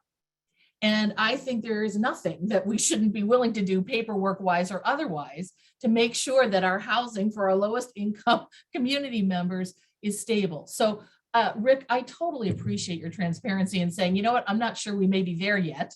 It's the best place we could land at this moment. I'm not sure we're there either. I was interested in the testimony, and again, I think this is a whole kettle of fish. You've probably thought about it. I was interested in the testimony this morning where the speaker said, what if there was some ability to raise the rents in the vacant units so that folks who are coming in new weren't getting a huge increase from what they were used to, but they knew when they were coming in that that's where it was going. That doesn't, deal with 30%. It doesn't, 30% of your income. It doesn't deal with the need for rent assistance, but that might be another way to go that. I would be really interested, Councilor Jameson, I appreciate your point of like, how many billions of dollars would it cost to get these projects, back up into operational fitness? I'd be interested in understanding just exactly how much money would that cost and which are the projects that we think are in danger because due to inexperience or poor choices or whatever we want to say, they've never taken a rent increase over 10 years of operation and now need to take a 7% rent increase simply to hold the line. And I wonder about instead of or in addition to putting together this flexible operational pool, if we couldn't figure out some way to say, okay, let's do a reset here. Let's acknowledge that we created this problem for ourselves. Let's acknowledge that it's systemic. There's no bad actors. And let's get the properties that are in the worst state financially and operationally up to a minimum level so that they can then take their 2% every year and et cetera, et cetera. What would that cost us? How could we do that? How could we assess that, right? There's, again, if we assume all good intent, nobody's tried to do anything wrong or immoral, we've all just happened in here and the system asked us to do that, what would cost to reset? And then finally, I just want to say, I want to invite us to reconsider this word adversarial. Talking about the needs of developers and the needs of tenants and, making decisions based on that should not be an adversarial discussion, nor, my side's going to win, your side's going to win. That even our perspective and our mindset has to change there. And I worry sometimes that we get into this adversarial stance, particularly with our development community and our development partners. And I want to invite all of us to reframe that. And it gets articulated as we got to fight each other. We got to fight this, we got to fight this, fight that. And particularly in today's day, talking about fighting and being at adversarial with each other just isn't in the best alignment with our values, nor is it going to get us to the right solutions. So I have to say, unless something I think I heard this from you, Rick, but unless I'm incorrect, I won't be voting to adopt this proposal because I think it takes away the only and the last resort authority we have when we absolutely have to say no. Thank you. Hi, Chair Hall, I just have one point of clarification. I appreciate all of that feedback. I did, just for the record, both by state statute as well as OHCS policy, going up to unit max on unit turn when there's a new tenant walking in is acceptable, and so that is not currently a barrier, and so that is a thing. And I'm also really, I think in the mind of the stabilizing fund, having exactly that perspective of saying what is it that would reset you to be in the place where you need to be in terms of your operating resources moving forward. And we do have within our asset management group various risk rating and assessment tools that are a starting point, but being able to get current, financial information as you're actually as it's occurring will really help that group dig in to do the needed problem solvings with projects. Yeah, let me be clear that that's super helpful. What I'm advocating for is that we not take people who have enough knowledge, skills, and ability to ask us for help, because some of our newer developers or smaller developers, we've had this conversation, just don't know enough to come in and ask. And the people who are more experienced and more savvy will come in and ask. And so if we could be proactive rather than just taking in as people identify themselves, that's what I would hope with everything you just described. And just one point of clarification on Natasha's clarification, our current policy does limit going to max at turn, but this new process would not, and the state law does not. So just wanted to clear that up. All right, we'll move on to Councillor Mena. Thank you, Chair Hall. I want to just completely agree with Councilmember Jamieson in terms of her assessment on this proposal. I do have a concern, and first of all, like Councilmember Lee, greatly appreciate the staff's work on this. It is not an easy task. It is a difficult balance to completely, like all of us, understand the need for ensuring that our tenants that are housed in these projects are stabilized and they're successful, and that's what we all are striving for, and that's the primary goal as to why these buildings are being built and funded. And also understand on the need of maintaining these buildings to make sure that they last for a long time at minimum investment, so they can continue to house those in need. And it is a difficult balance. And along those lines, what I'm concerned about is this perspective of if there is a project that has to increase our rent beyond 5%, based on the analysis on the project, they may be a risk of them being able to be funded, or the same owner or developer be funded in the future. Understanding their performance that are created and the performance are built with as a guess, right? There's no way to really bulletproof a pro forma. And while yes, rent increases go at 2% and utilities and costs go up to 3%, the realities have been, especially we look at over in the metro area, and utility costs have been way above 3%. And so you can't account for that. There's some costs that are not identified at the time that the concept of the project, for example, on the deeply affordable buildings, security and some of the other components needed.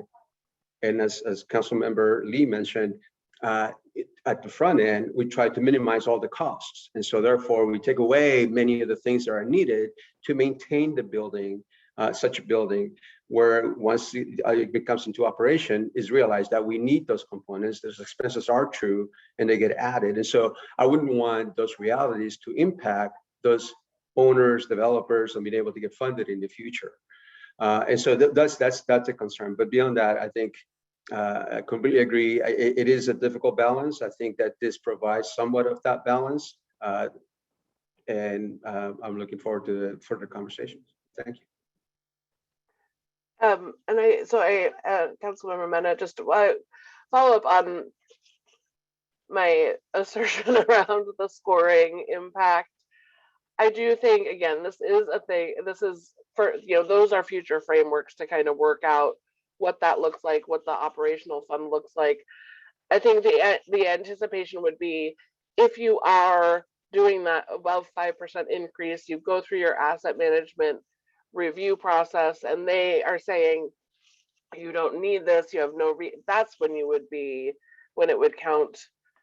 I mean, that would be the trigger. It's not just if you've done 5%, it would be as a result of the analysis in that conversation with the asset management group. But I don't know if that influences the perspective, but because yeah, sometimes there is need there.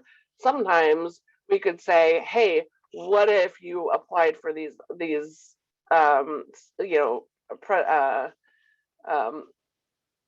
stabilization funds instead?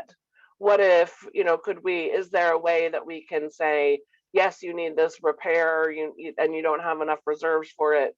What if we took that burden off by an intervention and you could not just place that burden on tenants? And so I think trying to think of these all as a working in tandem together with that idea, yet still of trying to incent the right behavior and providing the enough tools that you can be in line with those expectations.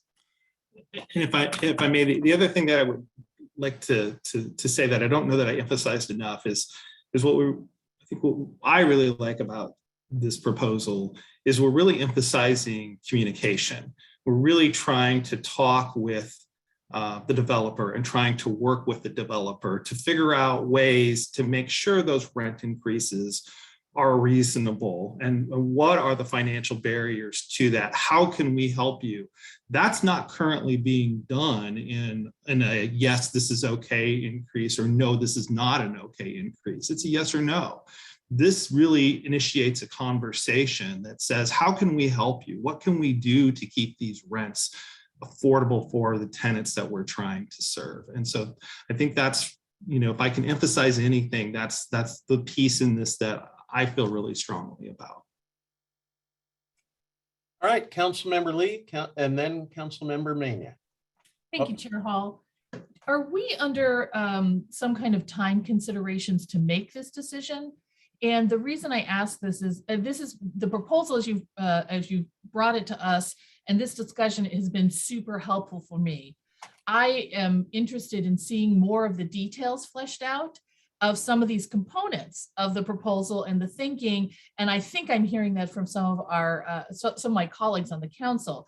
And so I'm wondering if there isn't a time boundary that we need to go on. Could we take this off of a decision place, take some of this discussion and come back, give staff some time to come back and say, well, here's how the rating system would work, or here's how the operational fund would work. Even as draft thinking, I think there's just too much space for me between I have this idea and I think you're hearing some support for some of these ideas, and how would it work on the ground? Well, we don't know enough yet, and that's bringing some hesitation for me. It's bringing some hesitation for others. So I would just propose, if Director Bell, if this is a possibility, that we step back from trying to make a decision today and go back and have some more discussion. I think we're going in the right direction. Put some details underneath. And I realize that staff is trying to balance coming with a full, it's all worked out, you need to add nothing, and leaving some room to do that. And I'm asking maybe to go a little bit further into, here's some details that might help us all get to a yes here. So thank you for that, Councilmember Lee, and all of the conversation and the complexity that is part of this. So I will defer to Director Dotweiler-Daby in terms of the timeline, but what I am hearing is that directionally, there is some, that directionally we're headed in the I don't know if the right direction, but there is some consensus in where we're headed, but more conversation is needed on some additional facets and details. So yes, more conversation is needed, and let's do that. I would want to hear from Natasha around timelines. I think for staff, it would probably also be helpful to know from the council on what specific areas of information would be needed for us to take back ahead of the conversation, because I'm hearing some really helpful and specific things, and I'm hearing different things as well. So I would just say to the council members, Chair Hall, be good to just have a clear inventory of what staff needs to take back and be prepared to engage in additional conversation. Natasha, any reflections or details to add in terms of timeline, just to make sure we're not immaculately representing? Yeah, I know. I thank you very much for that, Director Bell. I think we would sure be thrilled to wrap this part of the conversation up. I'll just say that. So there is analysis and engagement fatigue on a singular topic, but I also think that is no reason to say that that becomes an urgency of deadline, and that the burden is on us to engage as is needed.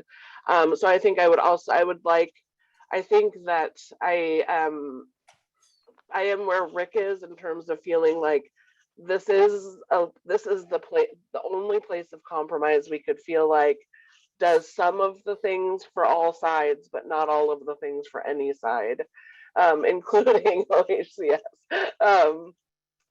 And I think wanting to really add crispness to what it is we need to bring to be able to finalize this decision. And I'm thinking off the top of my head, that is detail on the things that we've signaled as the pieces of this broader puzzle. And so that would be both a programmatic framework around the stabilizing resources, and as well as the detailed framework on what that asset management review and kind of scoring process would be for future projects. And again, or I guess I haven't said it, but I think initiating any kind of performance-based metric like that requires kind of a couple years of data gathering on it before you have any kind of footing. And so I think we will want to be starting to track that data, but also can do that planning work right now, in engaging with Housing Stability Council about what that performance measures look like and how that would end up feeding into our future funding as we contemplate capacity. So I think those feel like to me the two big things. And so curious if there's other thoughts and if there's other things that you would like to see before approving a transfer of the policy approach. I will say in the meantime, we are going to have to continue to implement our current process, which nobody is really truly happy with.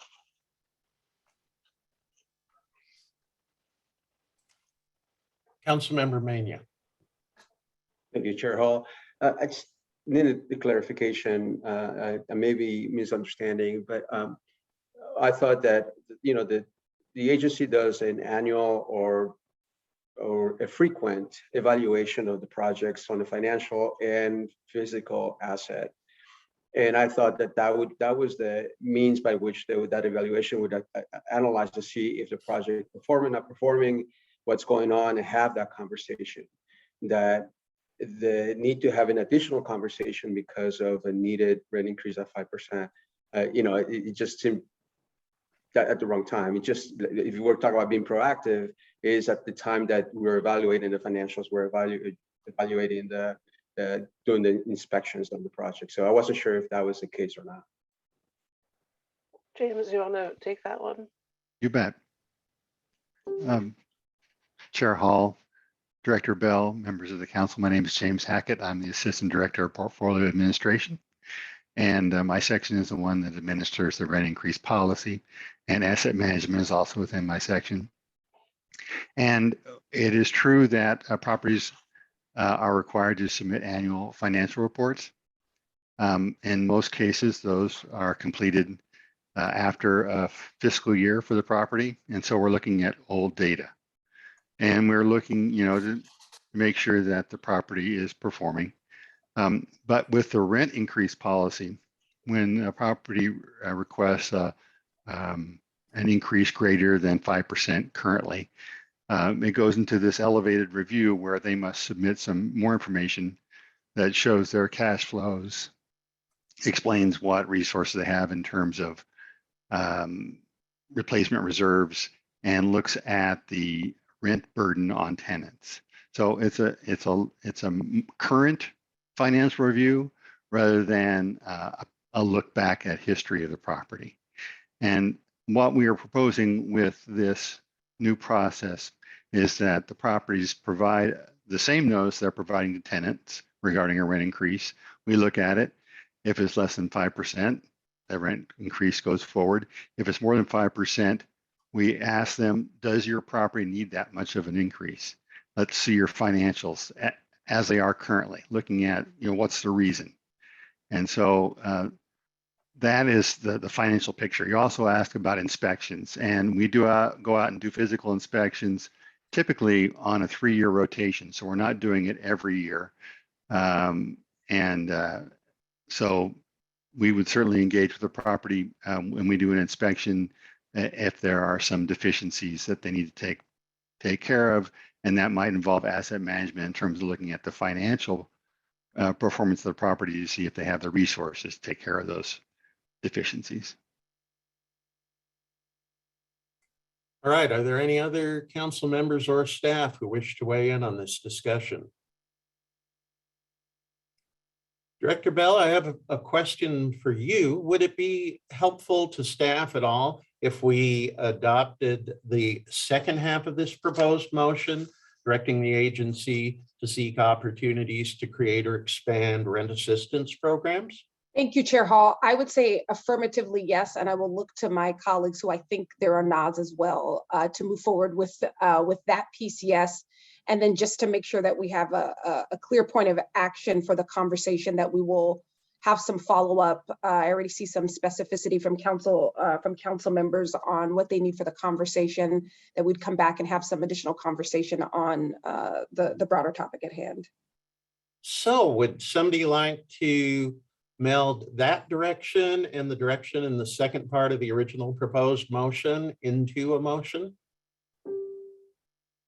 I move that the council direct OHCS to seek out opportunities to create or expand ongoing rent assistance programs to support tenants within the publicly supported affordable housing portfolio, and further bring back to the council more details related to the programmatic components proposed in this discussion.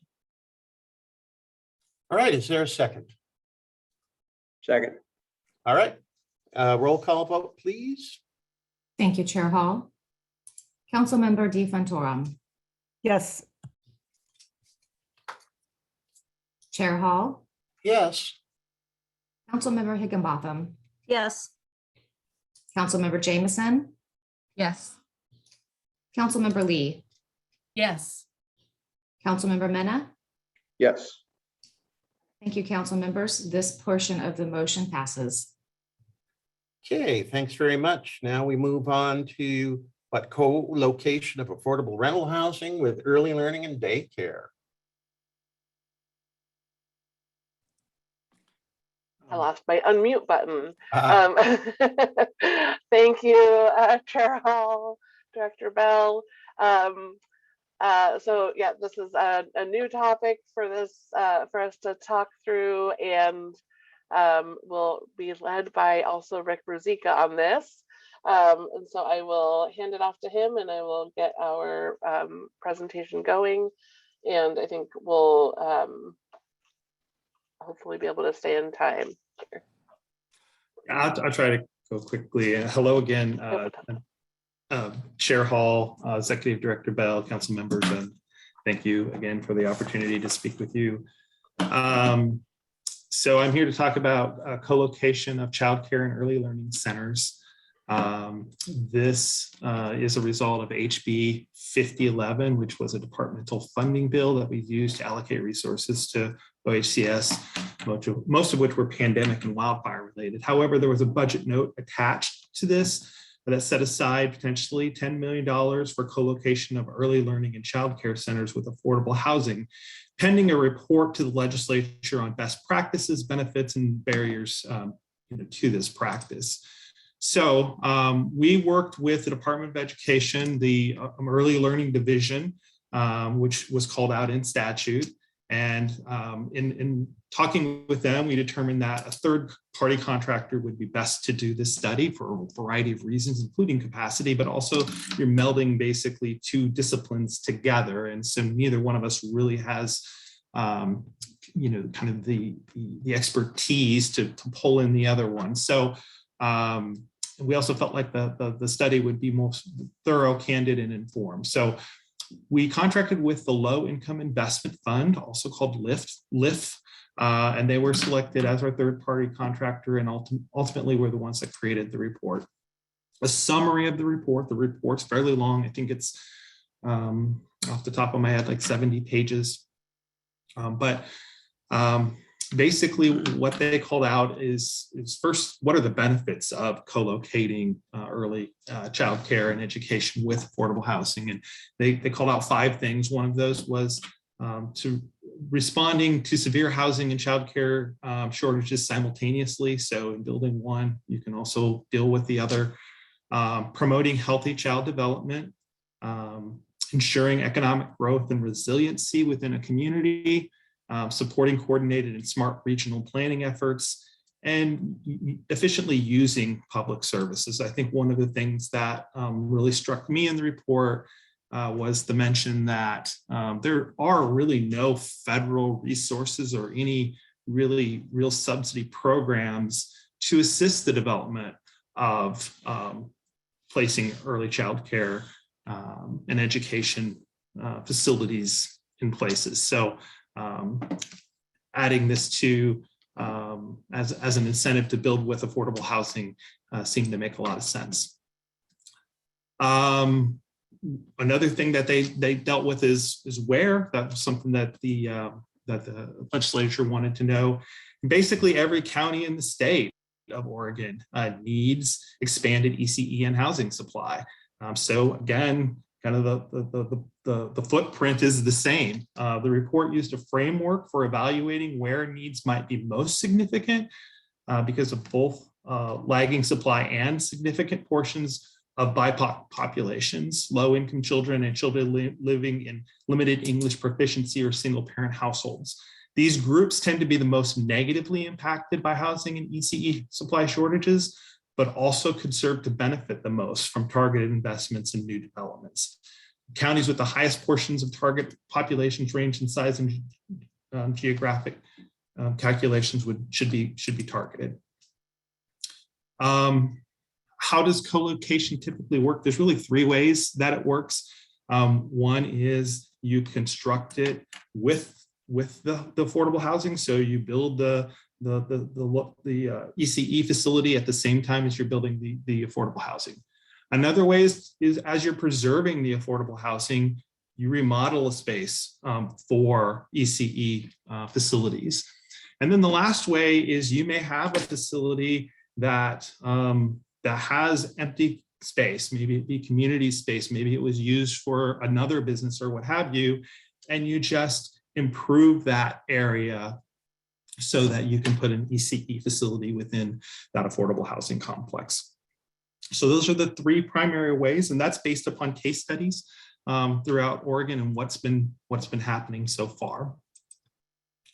Then what are the barriers or the challenges? And not surprising, I'm sure, to anyone. The biggest one is cost. Affordable housing construction can exceed $400 per square feet and quickly consume the supply building subsidies that do exist across a fraction of the project. So we don't have enough money to build supportive affordable housing, and layering in ECE facilities makes it even more expensive. In addition, adding to that cost challenge, recent regulatory interpretations regarding prevailing wage rate further add to cost and make co-location difficult financially, even with significant subsidy. So that major change is that the state exempts most affordable housing projects from having to pay higher wage rates to contractors because of the severe housing shortage needs. So basically, they're exempt from prevailing wage rate. However, when you add on a commercial space, whether it be ECE or what have you, developers must pay prevailing wage rate on all elements of the project. They used to split that out. They no longer do that. So adding an ECE facility into an affordable housing structure suddenly makes that entire building part of the prevailing wage rate process. So that can increase costs 10 to 20% from a range of 20 to $40 million. The other issues are complexity. ECE facilities are very complex, nuanced, and expensive construction projects that include regulations often unknown to housing developers. So housing developers are really good at affordable housing, but they don't understand all the regulations and stuff associated with early child care. Also, early care and education business models. So ECE operations are underfinanced already and often have difficulty finding capital to expand. So it's a financial issue from their side. They must often patch together various public and private funding streams to enroll children, especially those from low-income housing. So they have a development funding problem and an operational problem. It's very hard to continue to operate ECE facilities. And finally, TA, technical assistance in connection lists, is another kind of barrier that the study kind of outlined.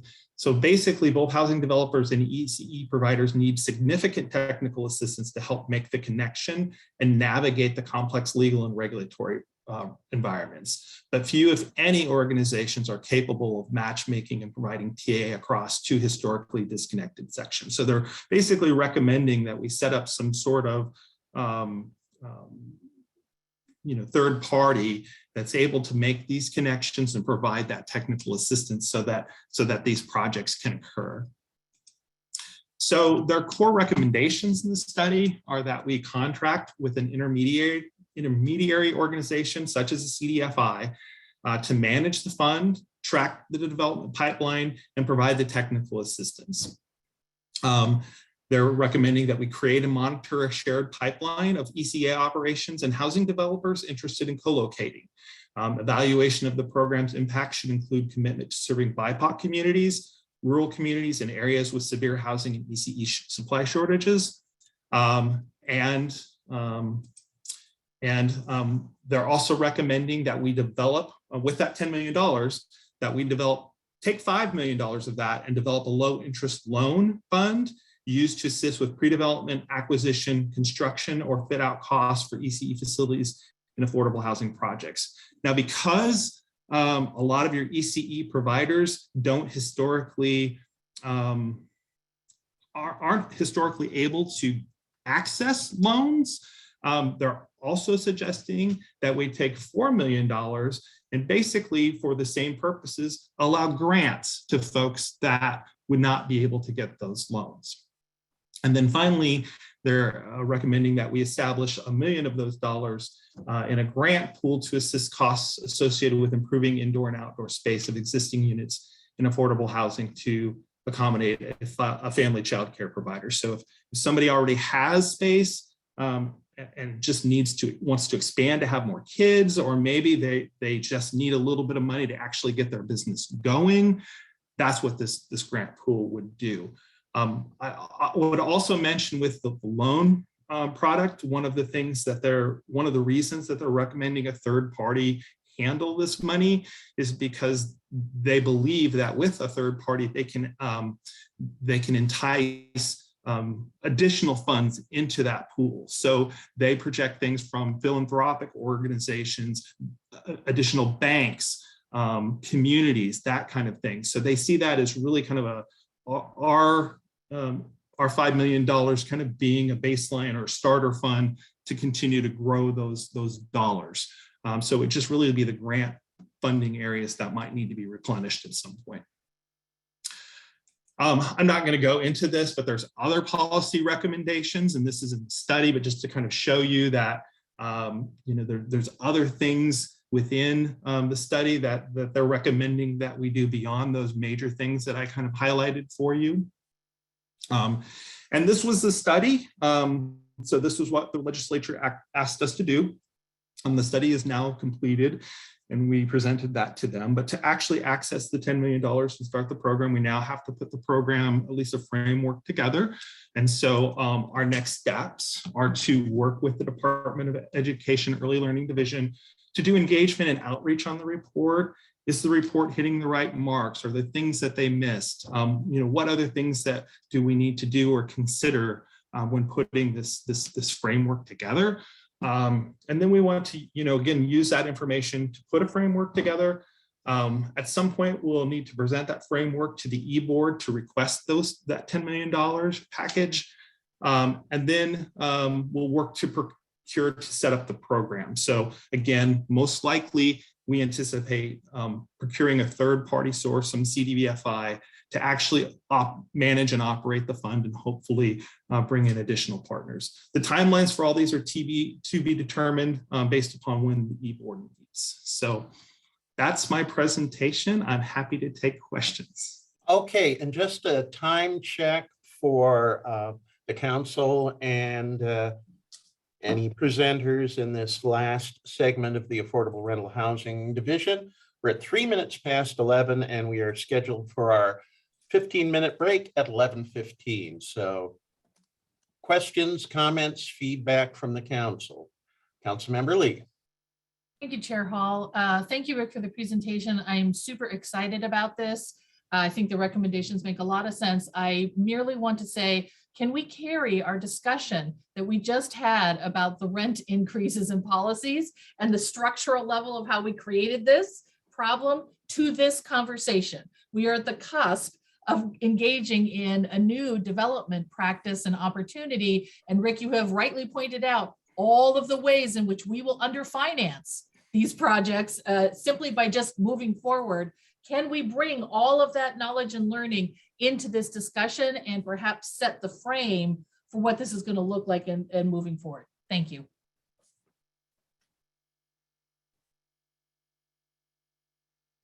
Any other council members who'd like to weigh in?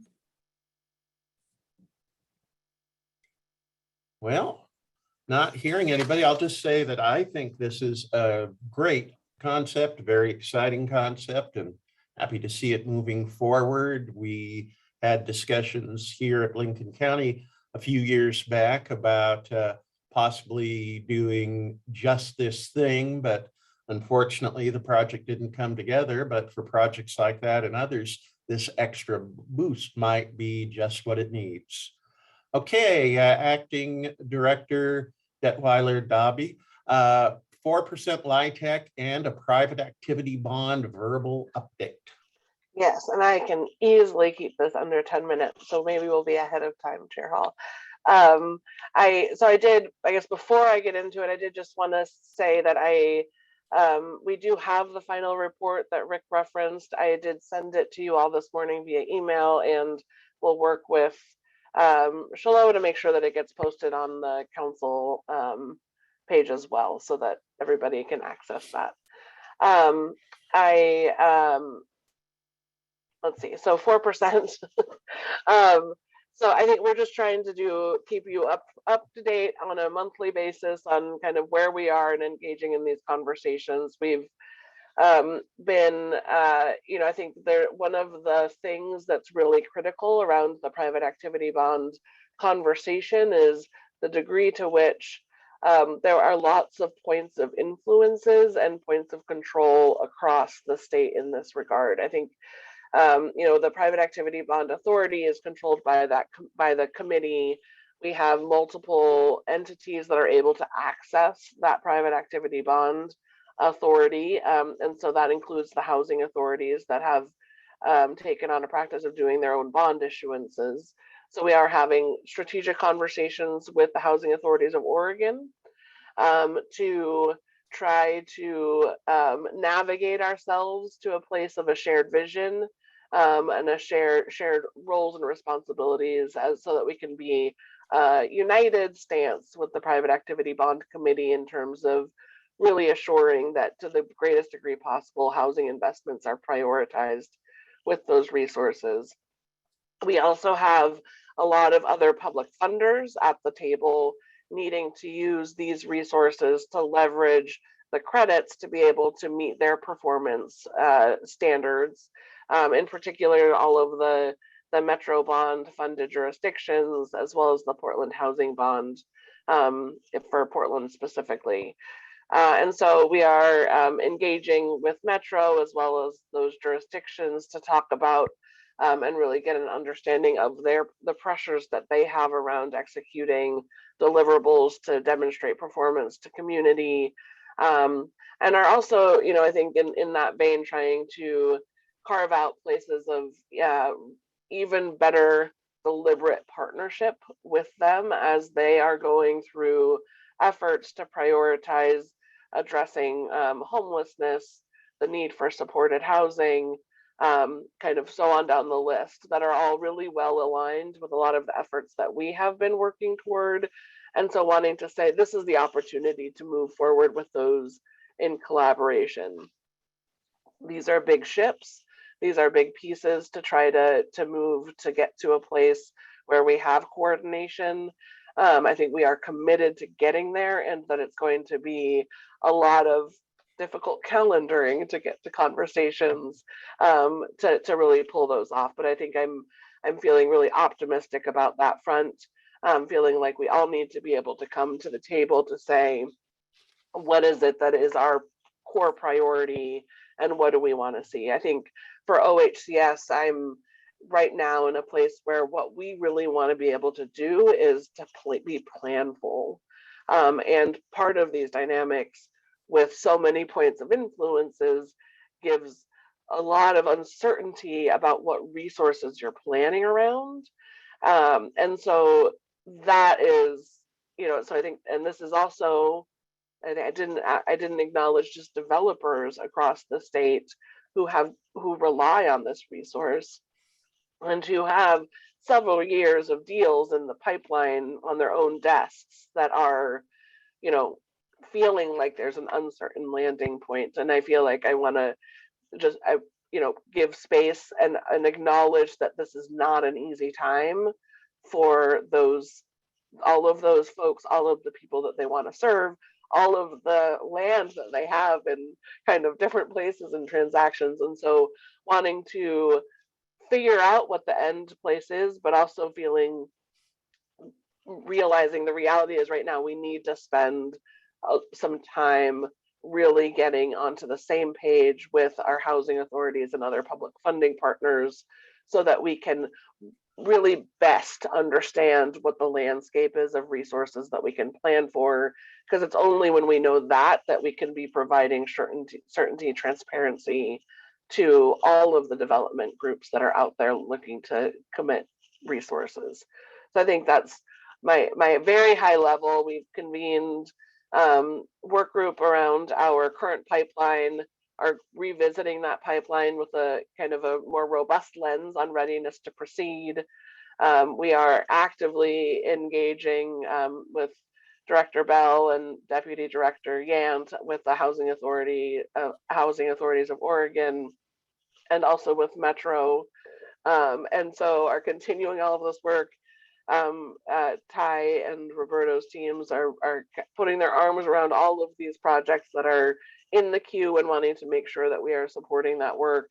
That management is doing all kinds of best practices work. So I think there's a lot of efforts. It's a lot of moving pieces, and I think in the hopes that we are in the very near term coming to a coordinated vision that we can be presenting to you all for additional thoughts. But I think that is the long story short for me. I don't know if Director Bell, you have any other insight from your participation in these conversations? No, that's an accurate summary. I appreciate it. I would just say for any of our council members who don't live, eat, and breathe this particular technical component, I would just say, just to distill it down, the private activity bonds are a resource that's been around. It is now a constrained resource. And so it's a good thing in that there's a lot of production of affordable housing happening. That's a good thing. And it means that we need to rework and rethink how we coordinate around how to utilize this constrained resource with our housing authority partners, and with all of our public funders, quite frankly, just around now that this resource that's been around is constrained. How do we appropriately program it, think about it, and then manage our collective pipelines of affordable housing? We're all speeding towards the pursuance of trying to get as much affordable housing up and out there in communities. And it just means that we've reached an intersection where it's constrained and we have to think differently about it. So we'll continue to keep you apprised of it, but I wanted to just distill down that alphabet soup just a bit so everyone was engaged on that point. Thank you. And I'll ask now, any questions or comments from the council before we wrap this up? Well, hearing none, I will say thank you to the Affordable Rental Housing team. And right now, we're just about 3 minutes away from our scheduled break time. So I'll recess now and ask everybody to please be prompt and return right at, or preferably a minute or two before 11:30. We'll see you then.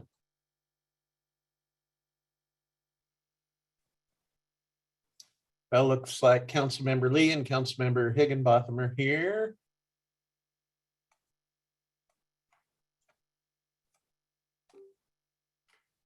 And I see Councilmember DeFontorum. And now we're already down one member who's excused, and we had a couple of folks who were questionable about making it to the meeting, and one who was leaving early. So this may be it. So why don't we resume the meeting? Councilmember Jameson is here too. Thank you. And we're going to hear from the Housing Stabilization Division. I'll turn it over to Interim Director Jill Smith. Good morning, everybody. Hi, Mary Lee. It's good to see you.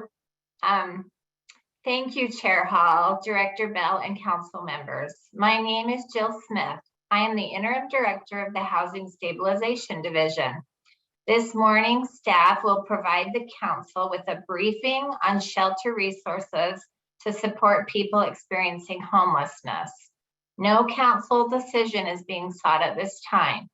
And Mike Savara, our Assistant Director of Homeless Services, will take us through this presentation. Thanks, Mike. Thank you so much, Director Smith. Good morning, Chair Hall, members of the council, Director Bell. It's so great to be with you all. I'm going to be diving into a presentation with our team members, Mr. Lopez and Ms. Akers here this morning. We're really excited to be with you all to talk about some of the work that we've been doing around this shelter investment and really trying to think thoughtfully and carefully about where our system needs to grow and expand some of these critical areas. So with that, I'm going to share my screen, get a slideshow up. All right, can I get a quick thumbs up that it's full screen and you all can still see that? Nope, not seeing any thumbs up, so. You're good. Oh, okay, thank you. All right, so thank you so much. We are just excited to dive in and talk about this framework for how we have allocated some funding through the State General Fund. So I'm going to move us forward. So the context here is that we have around $25 million of State General Funds that we've been eagerly working with partners to both deliver in an expedient way to make sure that we have the resources needed out on the ground to support winter shelter operations, to expand access to infrastructure and other critical services, as well as this pairing of critical technical assistance needs for folks that are trying to deliver these critical services. A little bit that I wanted to just share kind of from a philosophical perspective before we dive in is that we know that shelter is not the solution for homelessness. As we've been talking this morning, and as this council knows well, housing is what ends homelessness for people who are living outside, who need shelter and who need access to these services. And so with that in mind, shelter is a critical tool for us to make sure that the human needs of folks who are living outside, who have no access to housing, are being met while we scale up and build these permanent solutions for folks accessing housing. So one of the philosophies that we've been working towards is building out a system here in Oregon that really buys into this concept that shelter should be housing focused. That shelter isn't just a destination for folks to end up at, but it's actually part of a process that some folks can use to actually leapfrog and get into those permanent solutions. So just wanted folks to really understand our perspective on sort of best practices and really thinking through how shelter sits in this larger system, in this framework. We understand that shelter has a role in any high functioning system, and the need to build housing, the need to get folks access to housing and rental assistance in the long term is so important for our actual effect to be able to move forward. So with that, you're going to hear today about some of the key investments and sort of our strategies for how we deliver this $25 million. Staff are going to review sort of the various buckets of investment that we've made. You'll notice that there really is an intentionality in sort of how we approach which investments and where to make these investments into different systems. We really tried to sit down with partners, think through our strategies, the statewide housing plan, the direction from this council to think through how we could move from a place of thinking through sort of the various different mechanisms that we deliver shelter services through, to really expanding and broadening our reach to new partners and new partnerships that really enhance both our equity and racial justice values, as well as thinking through how we actually strategize and scale up the system. So with that, I'm going to pass it over to really thinking through a little bit more on kind of the strategies and approaches. So you're going to see some of the highlights that I just kind of mentioned is really thinking through the investment in thinking critically around what the data has been telling us, both through HMIS data, through the point in time count data, around the disparities that we see in our system. So we know, for instance, that folks who identify as Native American and are extremely overrepresented in the number and rate of people experiencing homelessness. A recent report showed that as many as 4 times the rate of folks that are experiencing homelessness who identify as Native American compared to the general population are out in Oregon, and that's our own Oregon-specific data. We also know that there's likely undercounts and that there's ambiguities in the data, but it's really clear evidence that we know we need to invest specifically in communities that are most impacted, with approaches that are led and designed by those communities. So we know that there's no one-size-fits-all approach, and you're going to see in these different investments sort of this dynamic of us really trying to stretch and think about how to build programs and services by and for these communities that are most impacted. We're also thinking about how to expand partnerships with key shelter and homeless services networks. There's other investments that are happening outside of OHCS and shelter and navigation centers. And we really tried to pair and bring additional leverage into those. So that's, you're gonna learn more about the Project Turnkey investments, critical resources across the state to help expand our shelter capacity, as well as the navigation centers that are quickly being supported to make sure that folks who are experiencing chronic homelessness, who have disabilities and other needs are getting those access to services as well. As well as just, again, kind of hitting on that concept of really building on these shelters and these investments needing to be driven by best practices, being driven by innovative solutions and things that we know actually end homelessness.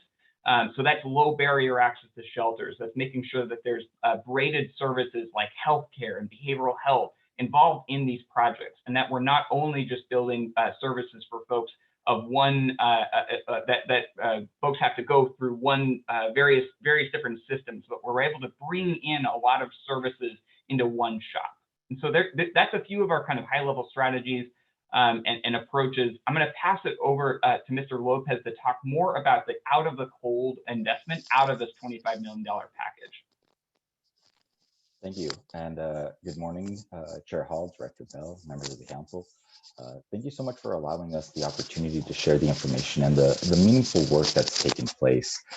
My name is Giovanni Lopez. I use he, him pronouns. I'm the program analyst here with the Homeless Services section.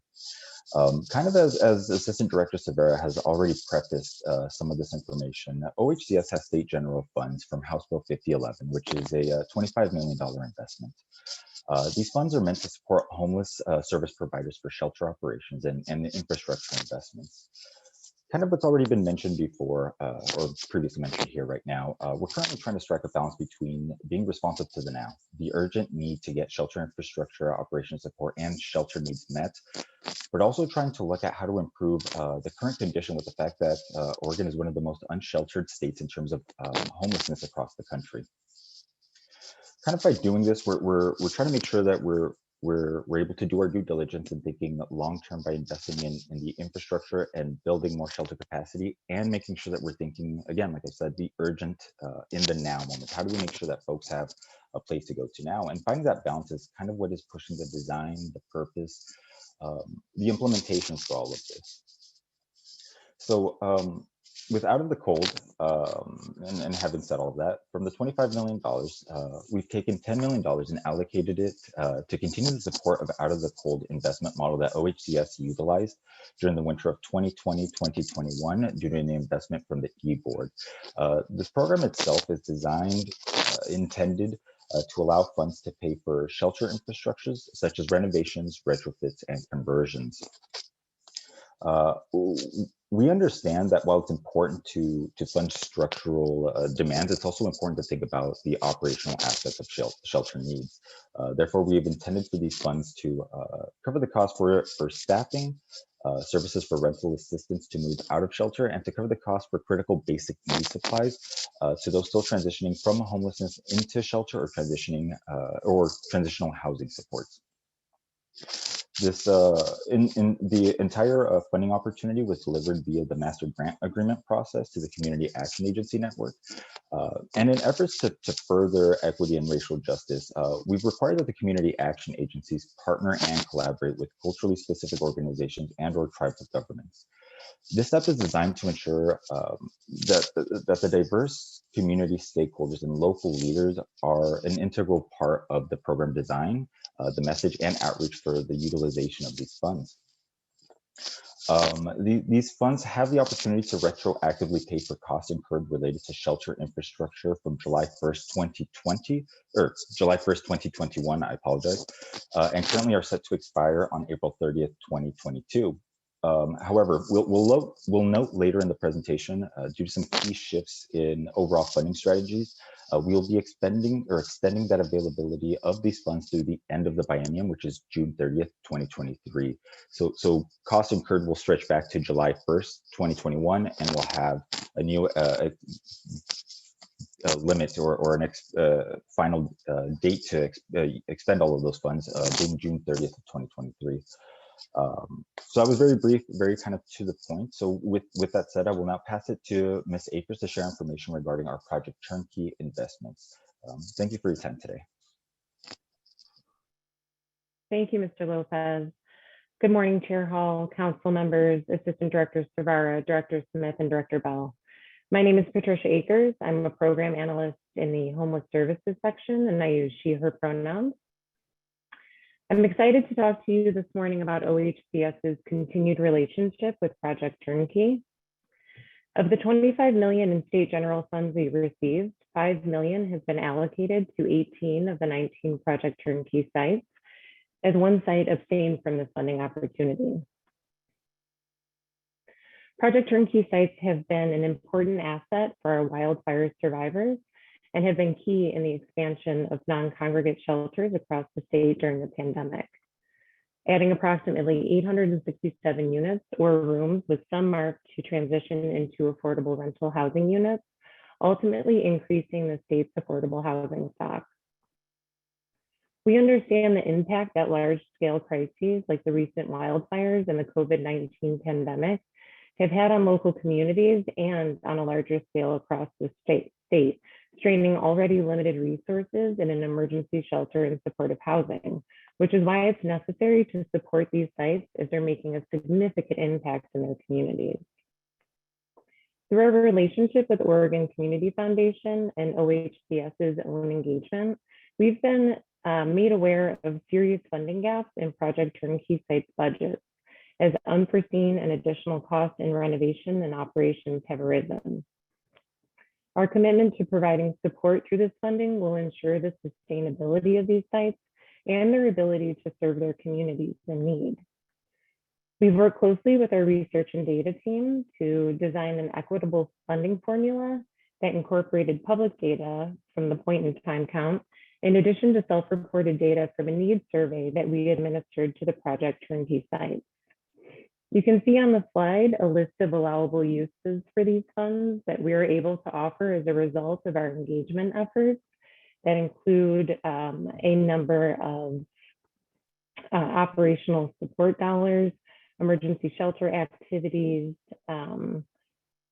to continue renovations of shelters that are happening and that have been halted and need to continue, conversion of buildings to shelters, that continued conversion, and operating dollars, and providing essential services and street outreach. I'm happy to try and answer any questions the council may have. If there aren't any, I'll pass it back to Assistant Director Savara to walk us through the other investments. Thank you all for your time today. Thank you. Sorry. Any council questions at this point? Well, hearing and seeing none, we'll, oh, no.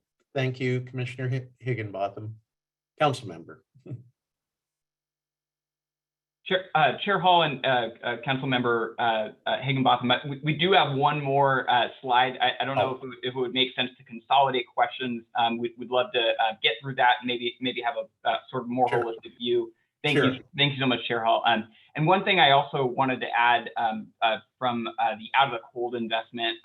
So I think you know it's no news to the council, just the immense amount of sort of new investments that we've been really grappling with as an organization, as a team, from emergency rental assistance to shelter resources to really standing up a variety of new needs across the state for COVID response and for immediate needs. The Out of the Cold investment, I want to make sure that folks know, and we addressed this somewhat in our memo. But we recognize that the timing of winter shelter investments is so critical for local needs to actually implement successful strategies for those. This last year during the beginning of the winter season, we allocated those resources and were able to get them out fairly quickly. But we also heard great feedback and super helpful realities from the on-the-ground needs, that it just was a little bit too late for them to do a robust planning process to bring in all the stakeholders and really examine the needs there. So I wanted to make sure to mention that as we think about these investments going into the future, one of the things that we've really learned from our partners on the ground is the importance of that time to plan. It really does take many months to get a good strategy going forward, and to allow for those partnerships and developments, especially with culturally specific organizations or tribes, to develop and build. Just knowing that you have the amount of funds or you have X number of dollars to spend during a winter season doesn't necessarily mean that you have those connections and relationships built. So wanted to mention that. It's a great learning from us, and we really have appreciated the feedback from many of our partners just about how important that planning process is. And so we're hoping for this next winter from the 2022 to 2023 season that we're going to allow for our partners to have a much longer ramp period to know exactly how much funding they're going to have, and then exactly what the expectations will be upon them in terms of partnerships. So with that, I'm going to move us forward to the last phase. Just really looking forward, I believe we've spoken with the council about this, but originally our strategy for this remaining 10 million of the $25 million total was to do a request for proposals, really look at putting out submission for applications. After extensive conversations with both our procurement section, which has not been immune to any of the capacity constraints, as well as really thinking about how our values should drive some of our decision making here, we came to a different conclusion than we had originally planned on, which changing strategies in the times of COVID and during emergencies is no new thing. But this strategy, I'll say, I feel really strongly about. I think the team has come up with a really dynamic set of investments that allows us to further our equity and racial justice values, to build on these systems and processes to really help the folks that are most impacted, that the data drives us to make these decisions for. So I'm just really proud of the team for coming through and designing this set of investments through engagement, through conversations with stakeholders, and really thinking through from a strategic perspective exactly how we could build these investments to do the most good with the resources and capacity that we do have. So you'll see on your screen, of that remaining $10 million, OHCS has elected to allocate $3 million to the federally recognized tribes of Oregon to really bolster the tribal Native American shelter access and supports. The team has been carefully engaging with the very helpful support from our tribal liaison, Timothy Mahern Macias, and just setting up these relationships, having these conversations, and really understanding the unique needs of our tribal governments across Oregon. It has been enlightening, to say the least, to really learn from them and understand the unique needs that their communities are grappling with, and how we can be a support and an asset and not a hindrance or anything that's a sort of takeaway from their ongoing work. We have never directly allocated funds to tribes for shelter and housing resources from this department. So this is the first time we've actually allocated resources directly for this housing and shelter work. And I'm really excited about the opportunity. I'm really excited about the grace from the 9 tribes to really bring us along and help us understand their needs and the communities that they serve and support. So we're actively working on these conversations. I was just talking with Timothy Mahern Macias about sort of, okay, where is it at? How many conversations have we had? It sounds like we are really engaging many of them in these one-on-one conversations. Councilmember Deepan Torum, I know you are such a leader in so much of this work, and we so appreciate your connection and leadership around this as well. Just want to make sure that that is known and acknowledged, that we're deeply grateful for your connection and support and leadership. And so really driving forward, we see this as an opportunity to help with those disparities that we were getting at earlier, to really think about how do we invest specifically in these types of resources and also provide that flexibility that tribes need, as recognizing that the way they are grappling with the problems in their communities is going to look different across the state. And we have to have that flexibility to allow those experts to design the intervention and needs that they have for their own communities. So that is a one piece of this investment that we're really excited about. We're absolutely going to bring more to you all in the future as these strategies develop and move forward. The next I wanted to mention is that Oregon's youth homelessness system has been really grappling with a huge disinvestment and a huge need for extra support. And one example of that is our partners at the Oregon Department of Human Services have been working on building out this system, building out this team of grantees that do this amazing work to provide services and support for youth experiencing homelessness, folks that are aging out of foster care, and really the various needs. And as you know, we're also thinking about layering on different interventions for this population. One example is that you'll hear about that soon, I'm sure, is the long-term youth rental assistance program. So really trying to pair resources that speak to how do we support youth as they're aging out, as their needs change, as they move through different systems, but also thinking about sort of the brass tacks of very specific shelter investments, very specific transitional housing or street outreach needs. And so through this partnership, essentially what we're thinking of building here is a $3 million investment through an interagency agreement to the Department of Human Services for them to add more funds to their existing grantee network. They actually found, they did a request for proposals last year. They had around $2.1 million in grants available, and they got $5.3 million in requests. So there is a huge need in youth services. We also know that just from our data and PIT count numbers, that there's a gap here.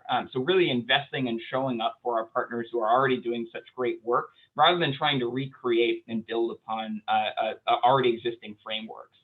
Additionally, funds for that out of that interagency agreement are going to go towards a pilot program that's establishing a direct cash transfer program for shelter residents. So we are really excited about this. This is innovative, really cutting edge work around thinking about how direct cash transfers, which are essentially the concept of providing direct cash for residents who are in shelter, who are transitioning out of shelter, who are experiencing homelessness, to see if that investment of, say, $1,000 a month for a set period of time allows them to transfer and transition out of that experience of homelessness into more stability through their own means, really trying to build upon the ingenuity, the resilience of that population to think about, does that investment support going from there? And we've seen multiple evidences from across the world that this type of intervention is extremely successful. So we're really excited to partner with the Department of Human Services Youth Experiencing Homelessness program to really test and design this for Oregon. So they're working with Point Source Youth to really build this program out and really think about this as a leapfrog from experiencing homelessness in a shelter or in transitional housing to going from a permanent option that's really supportive of their needs. So it's a pilot, something we're excited about, and we're really interested in testing and developing that evaluation process. So great experience there. One other thing I'll mention about this is that the decision for how those resources were allocated once they got to the Department of Human Services was not made by government bureaucrats. It was actually made by this ongoing work that the Department of Human Services and OHCS has been partnering with them on around actually building a youth council. So people, youth who have experienced homelessness, youth who have experienced been in foster care, been in different systems, are actually advising the department on how to invest these resources. It was their leadership that really brought the department to say, let's look at direct cash transfer. And so I just want to name that is very, very much in line with how we want to start building out these frameworks and processes to think about how youth and people who have a direct experience of the problems can help solve the problems themselves and be those leaders. So it's so important that we're partnering in that way, and we're really excited to continue to develop that relationship. And then the last investment that we're looking at making here is a $4 million investment into the navigation centers. Navigation centers are a newer concept here in Oregon. They've been pretty successful in many different parts of the country. The basic framework is that we're bringing multiple different services into one building or one center to deliver on whatever the person that's experiencing homelessness needs. So oftentimes this looks like bringing in behavioral health supports, bringing in youth specific needs, bringing in healthcare and actually providing on-site medical care or other types of interventions there for folks. Really trying to meet people right where they're at, right at the point that's most important for them. So oftentimes it's a blend of shelter as well as on-site day services. It's really trying to bring all the services that someone may need, especially if they're experiencing complex or other types of needs, into one place so they don't have to shop around and try and go to many different places. We're really excited that the legislature was able to allocate funds already to many of these navigation centers to really start this investment off. So we have a wide variety of different types of contexts. There's navigation centers in metropolitan areas. There's navigation centers that are in more rural areas like the Dalles or Roseburg. So we're really excited to think about some of those needs and also think about this as an opportunity to expand this model and really think about other areas beyond this. So there's 8 navigation centers across the state that are already being developed, and we're essentially building on that investment using these resources to make sure that their gaps are filled, that they have operational needs met, and that they can really serve a robust population of folks that are experiencing homelessness with really important services such as those behavioral health and healthcare resources. So really excited about the ongoing conversations around that work to provide those low barrier options for people to access services and then build towards a housing solution for them in the future. And so with that, I will pass it back to Director Smith and Director Bell to see if there's any questions from the council. Thank you so much. Any questions, anybody? Councilmember DeFantorum, Councilmember Higginbotham, and then Councilmember Lee. Okay, Councilmember Higginbotham first, then. Or Councilmember DeFantorum, did you put your hand down because you didn't have a question or because I had just recognized you? Thank you, Chair Hall, because you had recognized me. Oh, okay. A little bit too fast there. My apologies. So you're first. Yeah, no worries. Thank you, Chair Hall. I just want to acknowledge really briefly how much I've appreciated the engagement from OHCS staff and the tribal liaison and the investment in tribal communities. As you correctly pointed out, it's really difficult to get your arms around such a huge problem without consistent recurring funding. The programming that's needed, it's complex and it's going to look different with every tribe. But this is a start. This is a step in the right direction, in my opinion. And I just wanted to again acknowledge that and thank you and thank Tim certainly for coordinating the meetings with us. It's not easy. It's like herding cats, I imagine. So thank you.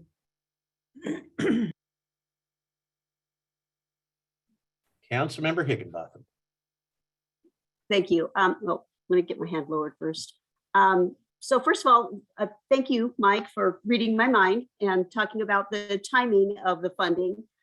Just want to reiterate that that's really important that we have the opportunity to do the planning and not wonder if the funding is coming. And if we could do that earlier, that would be awesome. So thank you for putting that forward. And I want to talk about just a little bit about some of the need for some shelters for relief from being a drop-off point for specific folks that really have needs beyond what we can provide. Oftentimes we have folks that are dropped off because they have end-of-life care issues, and we don't have the capacity to manage that.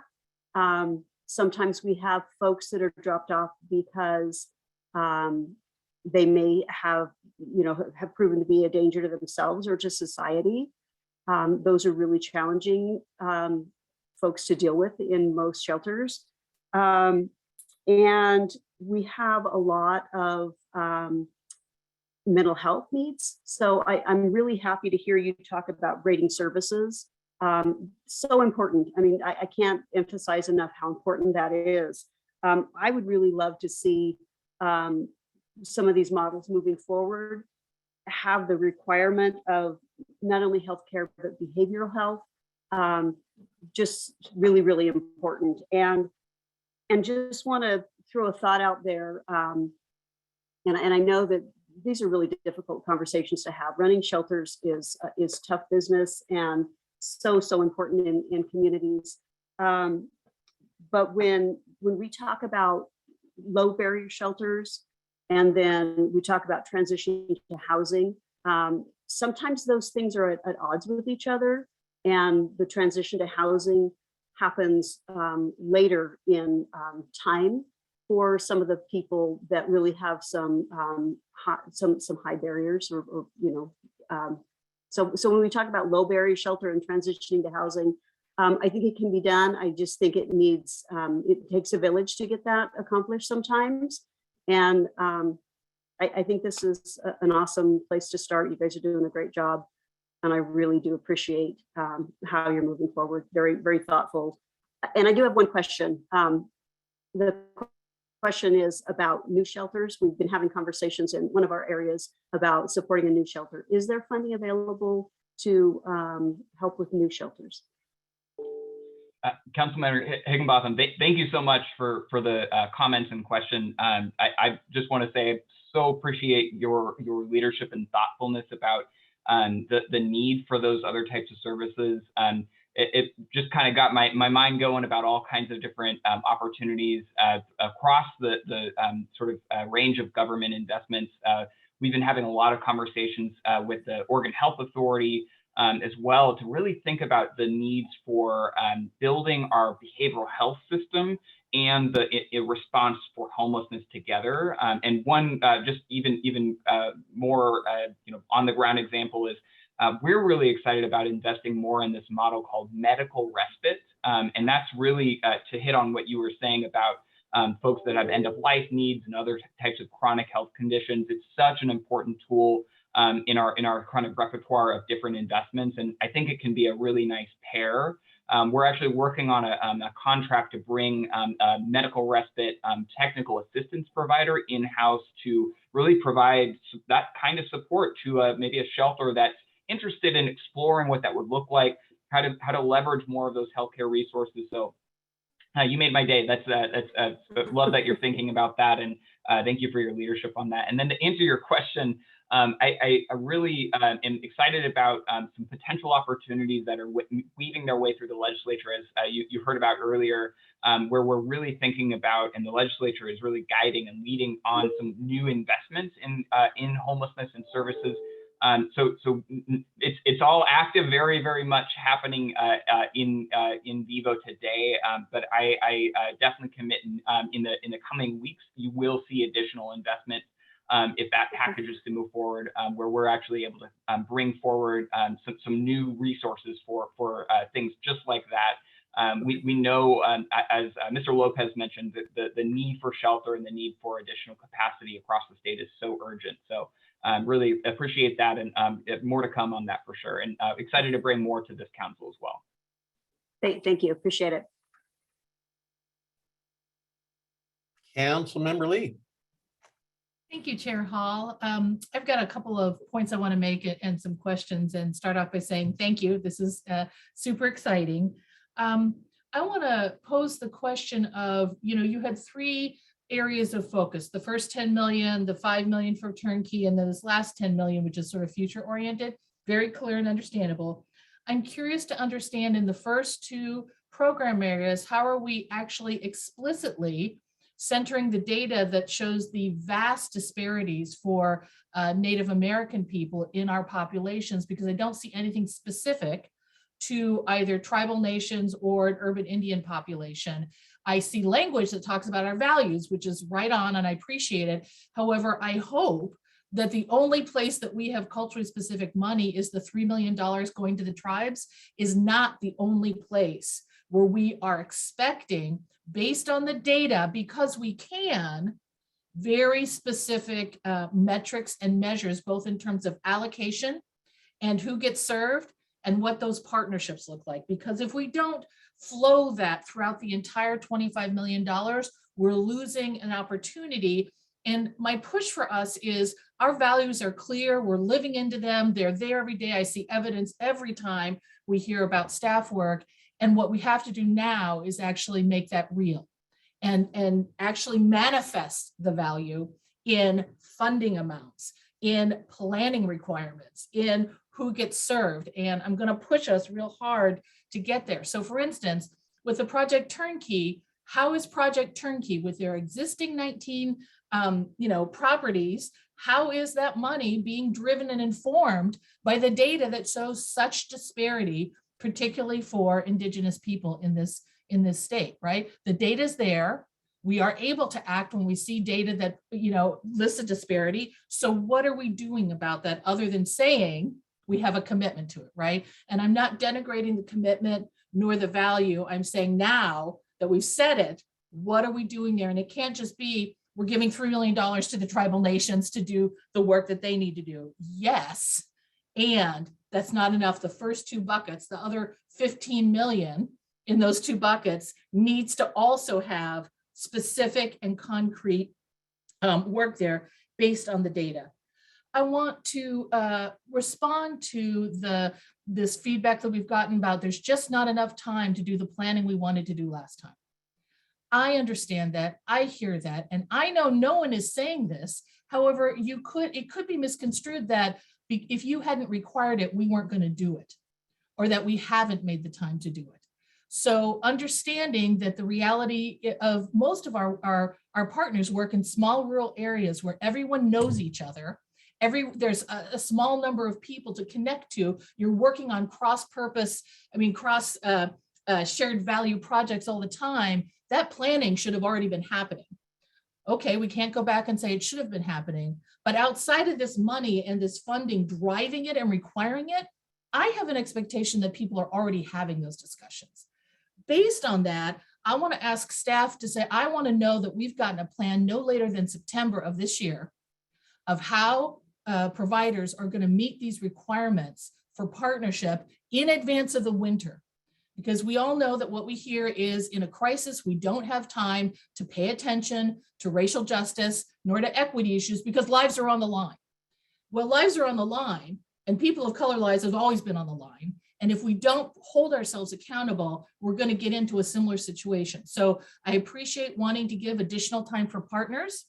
And I want us to know that that deadline is sometime early in the fall, because in many of our rural areas, the snow is already coming, right, in September, October, November. So I want those plans done now over the summer, and I want us to require and expect them so that people have plenty of time. I mean, people could take 6 months to do the planning that apparently hasn't happened already to build these relationships or make new relationships.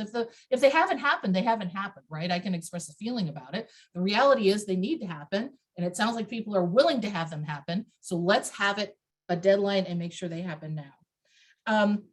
I want us to have a little bit of caution about the concept of navigation centers. They sound like a really great idea. People can come in and get their information about all their needs, and we can help them travel Byzantine, pathways, and they don't often result in benefit to the people.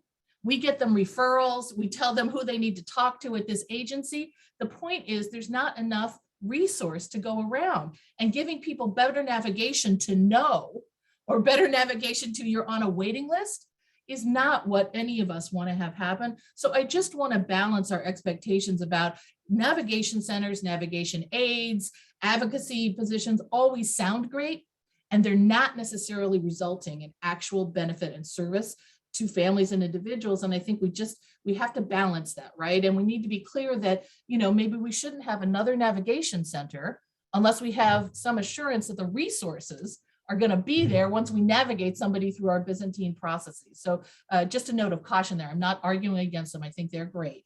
And I want us to have a note of reality and caution for them. If we're navigating amongst resources that don't exist, I'm not sure it means much, right?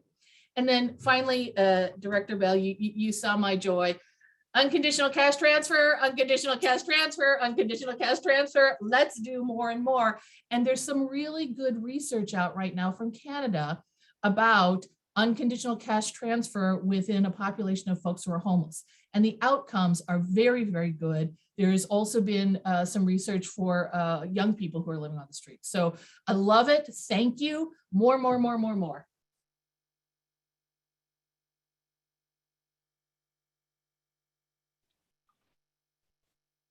Chair Hall, happy to respond a little bit to Councilmember Lee's questions, or I also see Councilmember Higginbotham.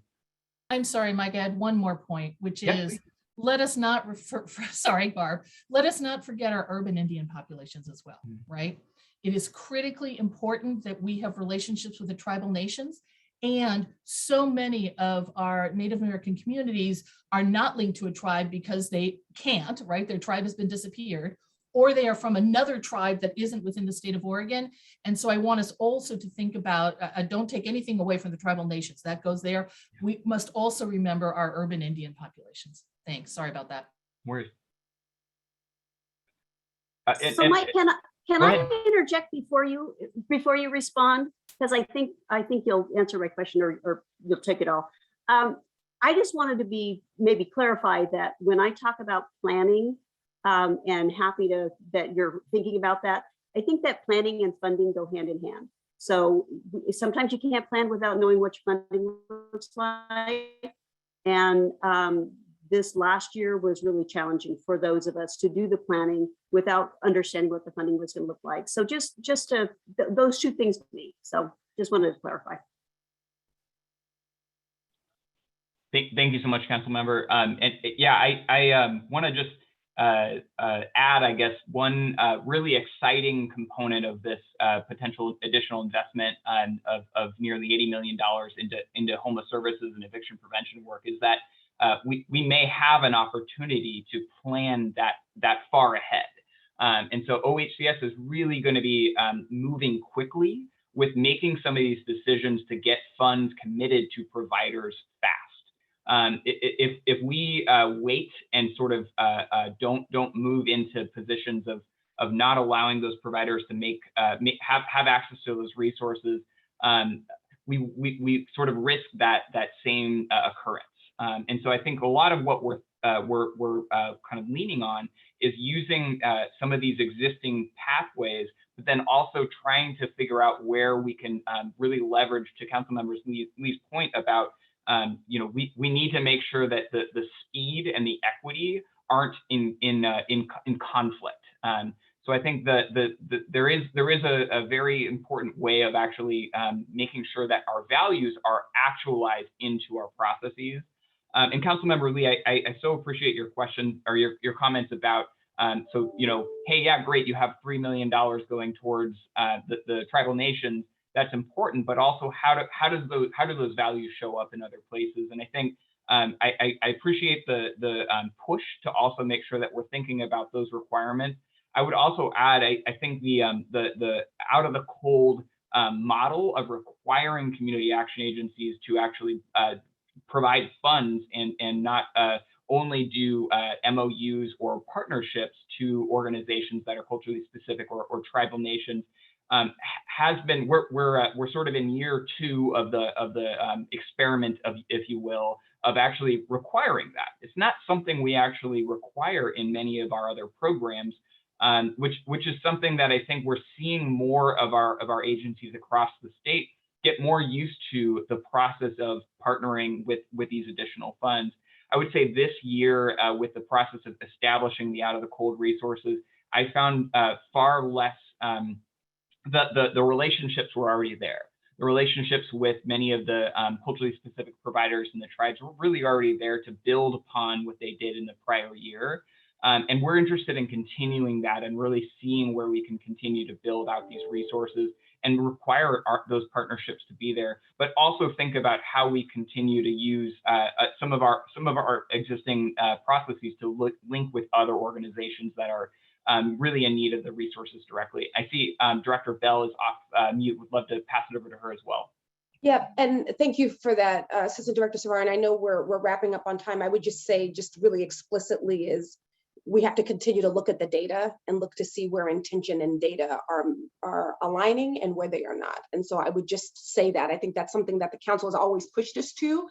And I think just collectively, that's just where we just have to raise our consciousness and have that continued accountability to look at the data and to bring the data to the council to actually see where intentions came out and where we just collectively maybe have some work to do. So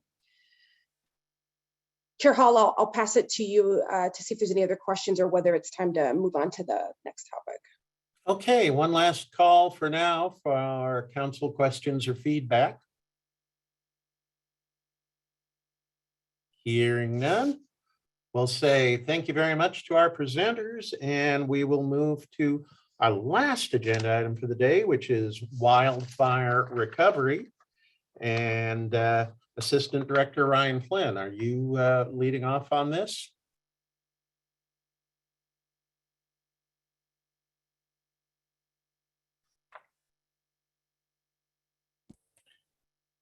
That is the plan. I'm sure Ryan's with us momentarily. He may be. Yeah, we're about almost 15 minutes ahead of schedule. Yeah, I will ping him.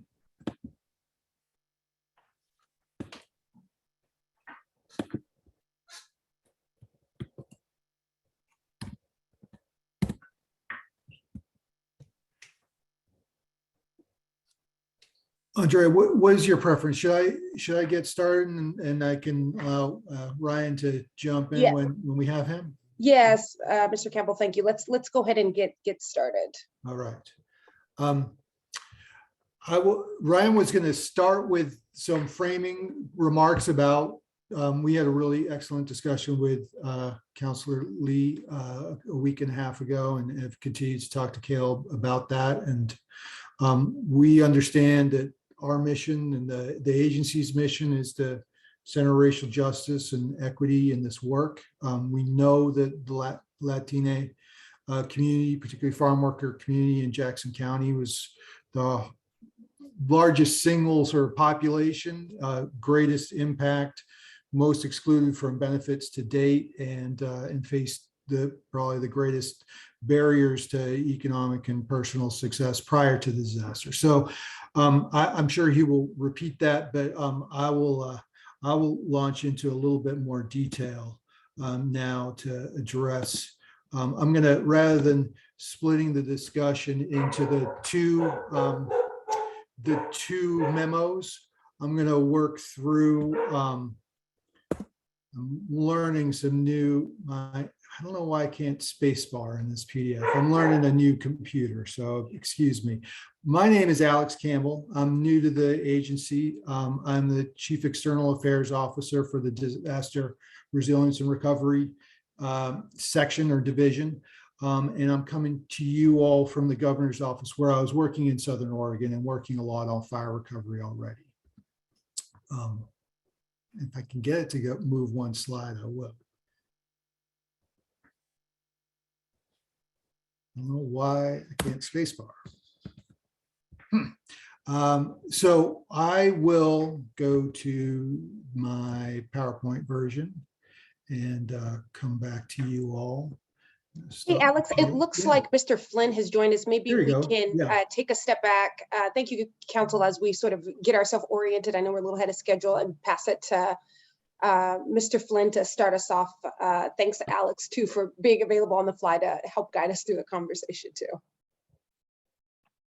Thank you, Director Bell, and Council. I apologize. I stepped away for a second and we're never really early, so I just thought maybe I could step away. So I apologize for that. But let me go ahead and get going here. So good afternoon, Chair Hall, Director Bell, Council members. Today, to start our presentation, I wanted to make a statement of our values. Okay, the values that are going to guide our disaster recovery work as we go from today into the implementation. I think that that's essential, especially as we approach the CDBGDR action plan, which of course is a huge undertaking. And I was listening to, obviously the last comments and last time we presented, and some of the things that were brought up resonated with me and were clear points that I felt the need to respond to and to make sure that we address now as we sort of take the next steps going forward. So as the person charged with the task of recovering, right, from the 2020 wildfires and leading our agency's operations to recover from that, I feel a high degree of responsibility, of course, but also I have been learning in these meetings, in this council, and with my colleagues as we go. So I want to recognize that and call that out. These values that I want to talk about today, I want to be really clear. They're my values that I personally will carry forward in this work, and they're the values that the Disaster Recovery and Resilience Division will carry forward. When I was thinking about how to present this, I had an image of a ladder, so I hope that that does not seem too strange. But to me, I picture a ladder that we're building. We're building it step by step. We're putting this recovery together rung by rung, step by step. And to me, on either side of those steps, there are two pillars. And to me, the pillars are equity and resilience. So let me touch on resilience for a moment, because I want to end on equity, because I want to focus on that one more than the other one. So to be clear, the 2020 wildfires were a climate disaster, right? The survivors of these fires were driven from their homes by a climate change fueled crisis. And we know that more disasters like this will come. OHCS Disaster Recovery and Resilience will center this on our work, right? To me, we don't just have a $55 million resilience set aside, which is detailed in the HUD CDBGDR guidance. We have a $422 million resilience grant. It is our intention to conduct this recovery on a foundation of resilient initiatives. Ultimately, we may end up constructing thousands of homes. If we center resilience right now, it's my belief that we can innovate. We can build homes that are wildfire resilient, highly energy efficient, cost effective, and most importantly to me, we can build homes that are high quality and highly desirable for the families that will end up living in them. If we don't plan now for how we are going to do that, we may end up producing homes without that innovation and that do not center on resilience. So the other pillar of our recovery is equity. And here are things that are known. They're known to me and they're known to anybody who studies disaster recovery. First, historically, disaster recovery programs are inequitable, they're unequal, they're unfair. This is well documented. Typical recovery programs tend to benefit higher income individuals and individuals of majority demographic groups. These typical recovery programs leave those who need the help the most behind. Typical recovery programs do not plan early to change this outcome. OHCS does not want to run a typical recovery program. I do not want to. From day one, as we plan, we will center equity and racial justice in our work. Councilmember Lee, as you point out, if we do not center this from day one, how can we know we will not run a typical recovery with typical outcomes? We know that Latinx BIPOC families were hit particularly hard in this disaster. We know that real barriers exist to date in this recovery as well already, and that these barriers have led to disparate and unequal benefits already. We are going to address that directly. I've already given this direction and something similar to this spiel to my team already. As we work, as we write draft policies as we design implementation methods, as we carry this work forward as staff, this is a through line.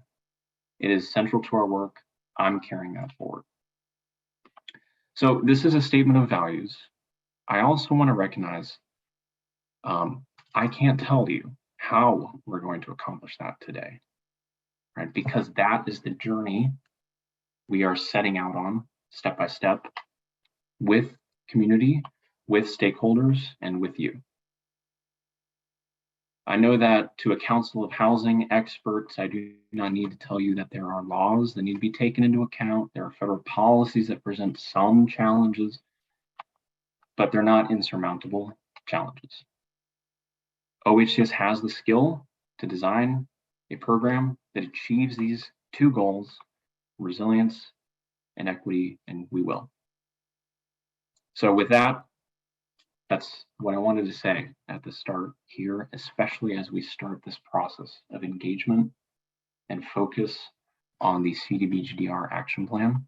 I will turn it over now, though unfortunately kind of already happened, to my colleague, Alex Campbell, Chief External Affairs Officer for Disaster Recovery and Resilience, to discuss our plans to carry forth that vision to engage community stakeholders to achieve those goals. So thank you.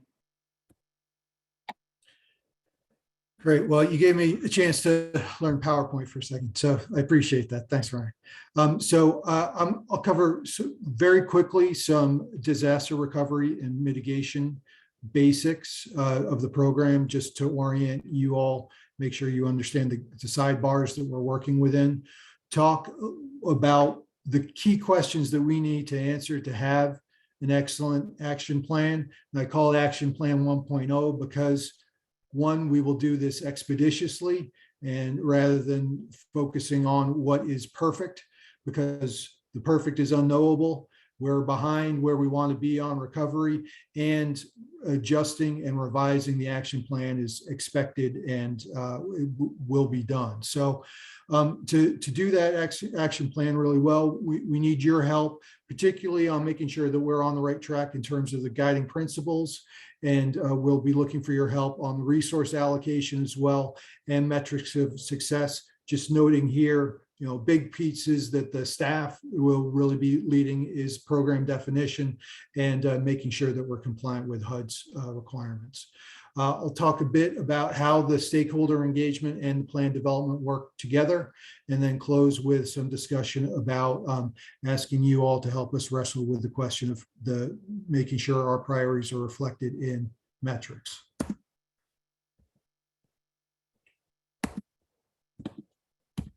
There.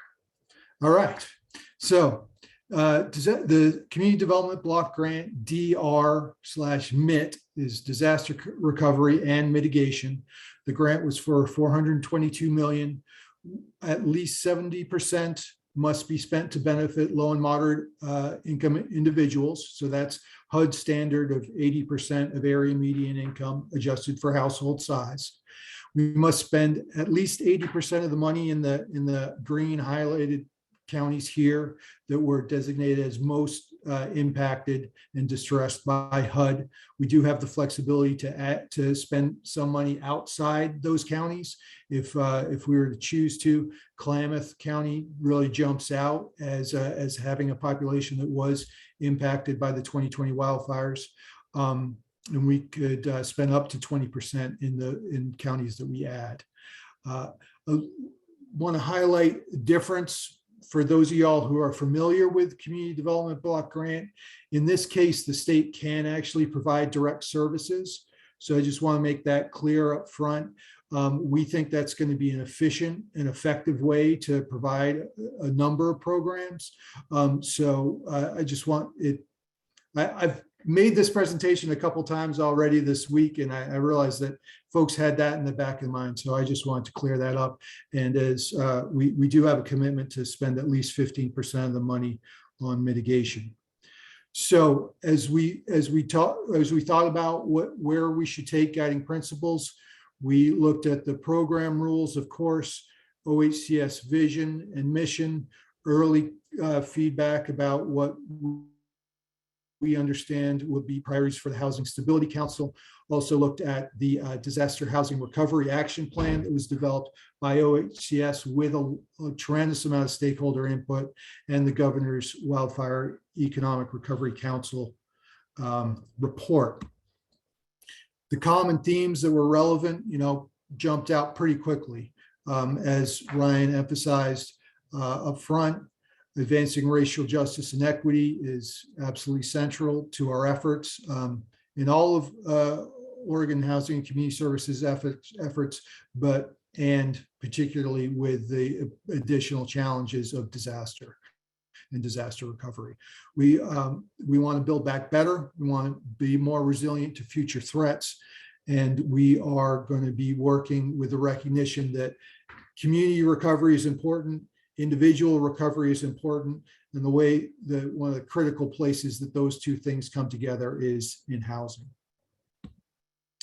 So in terms of the resource allocation, HUD directs us to take a sort of two-step process. First, we address the critical housing needs in public housing, housing for vulnerable populations, and affordable rental housing. Right? That's our key first step. Make sure that we're addressing those issues. Then, as we do a needs assessment, and we respond to that needs assessment and balance spending in other areas as really the state determines of potential expenditure. So that would be other housing that is not addressed in this first bucket, and that those programs need to be balanced between renters and homeowners. Programs that support former renters moving to home ownership count as serving renters. So this is more a question of where folks came from than where we help them to get to.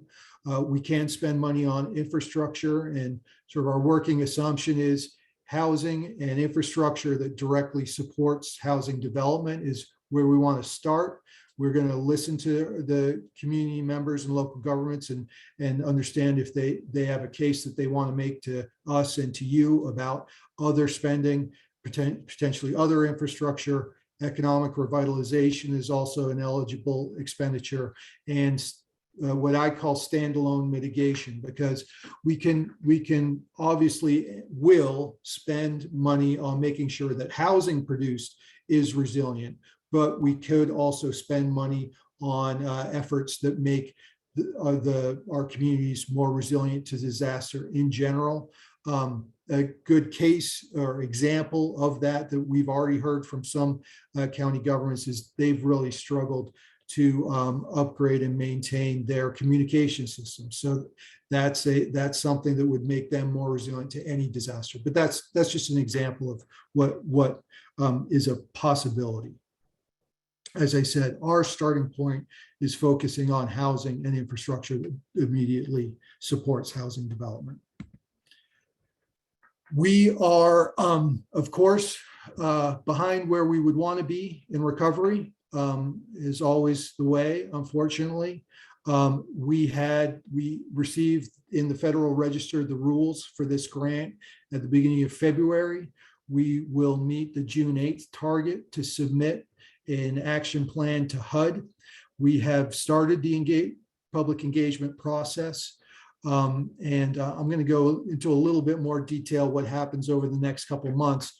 But by May, we need to be in a public comment period. We need at least 30 days of public comment and the ability to reply to all those comments before we submit the plan to HUD. We are going to initiate our public engagement, as I said, today or already this week, because we don't want to just offer an opportunity to comment. We want an opportunity for folks to provide input as we develop the plan in the first place.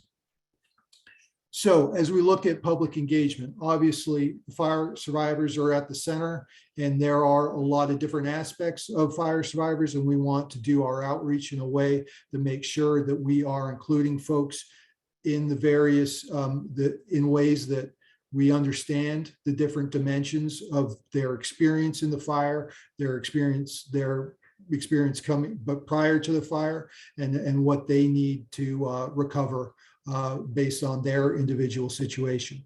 we're going to use tactics to reach fire survivors as individuals. We'll use tactics to reach them through the community-based organizations they're connected with. And we will be talking to their local elected officials, both as representatives of them, but also as a constituency of themselves in some ways, right? Their organization, their local government's health is something that's a valid concern. Similarly, we will be working through non-governmental organizations that have and represent often particular aspects of the fire survivor experience, whether that is renters talking to Fair Housing Council, whether that is talking to OYN, who may have something to say about the specific experience of the Latina community. Anyway, so that's how we're looking at the stakeholder sort of world. The strategies, first and foremost, we are going to be mining existing data. There's been a lot of survey work. All of the long-term recovery groups, which are the coalitions of community-based organizations and non-governmental organizations working to support survivors, most of them are just about ready to have recently published needs assessments based on intensive interviews. And to that respect, do want to share with you all that there is survey fatigue. I'm sure you won't be surprised to hear that. Folks have been surveyed extensively without a lot of outcome to show for all that time that they've spent telling their story over and over. So a trauma-informed perspective, I think, is important. Simultaneously, we will not use that as an excuse not to engage folks directly impacted by the fire in this policy discussion, because that is not something that they've been particularly invited into. They've been asked about their individual circumstances, but much less involved in helping shape what the response should look like. So we'll be doing that both through presentations and discussions to existing bodies and working with community-based organizations, culturally specific organizations, UNITE, Unite Oregon, Coalición Fortaleza, or Oregon Human Development Corporation, to, in a respectful, small environment, bring some number of fire survivors together, compensate them for their time if that's something that's, compensate them for their time, and talk with them in a respectful environment where we're not asking them to relive their experience, but asking them to wrestle with these profound questions that you all are wrestling with and we're wrestling with about how to allocate these resources. We will have a survey instrument during the public comment period. We will also be holding some open houses, both virtually and in person in the most impacted communities. The way that this public engagement sort of interacts with the plan development. So we've started round one of engagement where we're focusing on checking values, making sure that our definition of unmet needs matches what their experience and what they see. We're also going to be asking about the standards of success or metrics, or how we know we're successful. On the bottom, right, a lot of technical work has already gone on in terms of needs assessment, working with other state agencies. Over the month of March, we're going to be doing a lot of work with support from a consultant team on developing preliminary program ideas. Our proposal is to come back to a subcommittee of the Housing Stability Council, and we've recommended that we bring in sort of as an ex officio some other elected leaders, perhaps a couple of representatives of the Governor's Racial Justice Council, so we have, obviously this is not just a housing issue. I know you all have experience outside of housing, but we wanted to round that body a little bit. And really the critical questions that we're going to be asking that body around the first week of April is, we're going to make a proposal in terms of the resource allocation. How much money are we spending on low and moderate income housing? How much money can we devote to other areas? We'll also have a more refined idea about metrics at that point. That would be a really important step for us to enable us to complete a draft action plan. Once we have a draft action plan, we can move into the final stage of engagement, which will include a formal comment period, but we'll also be repeating, going back to some of the same groups that we met with in round one, and talking more specifically about program design. Who is best to deliver program? Who are they more comfortable sort of learning about opportunities from? What kinds of barriers have they had accessing services in the past that we need to address? And during that time, our proposal will be to bring the draft action plan to the council at your May meeting, and then potentially the final at the June meeting, depending on your preferences and how much things are still evolving and changing at that point. This is just a snapshot. You know, we're obviously we're going to let data guide some of this discussion. The Alameda fire really jumps out, of course, on this chart, this is inexact as all data is, but it's based on the block groups of the fire perimeters. So it's the people who are living in the area immediately impacted by the fires. And so, as I was mentioning, in Klamath County, which is not one of the federally designated counties, the fire perimeter clearly impacted a tribal population. So we think it's important that we include Klamath County. But this is just a snapshot. We know that there are a lot of individuals, a lot of households who are in the the Latine community and other communities that we're most concerned about the impact of the fire. So to turn to a little bit to maybe a slightly drier discussion, but no less important, right? You've asked us to come and to spend some time thinking about metrics, and we really appreciate the opportunity to hear your thoughts. Obviously, they're an essential management tool to drive your highest level policy decisions, to focus attention of the people doing the work, and then also as a diagnostic tool for Ryan and the rest of the team as we actually manage going forward. Where are we falling down, and where do we need to make adjustments? So, of course, they're driven by the values we expect that you agree with, that we've presented. I'm sure you will share with us where we may not have hit the mark there, but they're related to the programs as well. That being said, you know, looking at the racial equity analysis toolkit that the agency recently put together, a couple takeaways for us as we digested that. We need to be including these draft ideas about the metrics as we're engaging with folks. So an early discussion is really helpful. We know we need to make an early commitment. We can obviously adjust things over time, and we will be, you know, driven by both qualitative and quantitative data. So this is just to reassure you, we will be collecting a lot of data. HUD requires us to do that. So we will have a tremendous amount of data that we'll be able to look at and evaluate.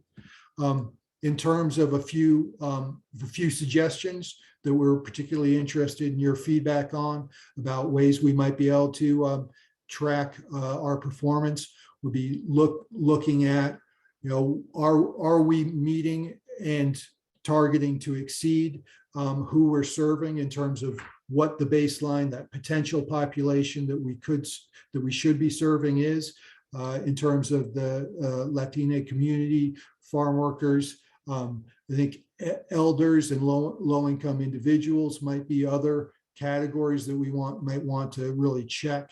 At a slightly different lens, of course, we are working with multiple values. The movement to home ownership, we believe, you know, that individual resilience, that individual opportunity to build equity, we think is an outcome that we want to see. So tracking how we're successful on that. If we are doing any programs that serve communities, right, we want to look at what that community population is. one metric we might consider is what is if we have an overall investment bucket, how much of it is serving that core need of housing for low and moderate income individuals? And finally, this resilience question, I think, is a really fascinating one. You know, we've got more needs than we have money for, but it is a substantial amount of money, and it is an opportunity to make investments for the future in terms of resilience. So what should be our target in that respect? I will stop there, and I'm sure there are questions, clarifications, comments, and I look forward to a discussion. All right, council members. Anybody who'd like to weigh in with questions or comments? Wow, I know we are down a few members right now, but thank you, Councilmember Lee. I was going to start with calisthenics. I forgot that we are getting late in the day. Well. Thank you, Chair Hall. I was trying to give someone else a chance to get in, you know.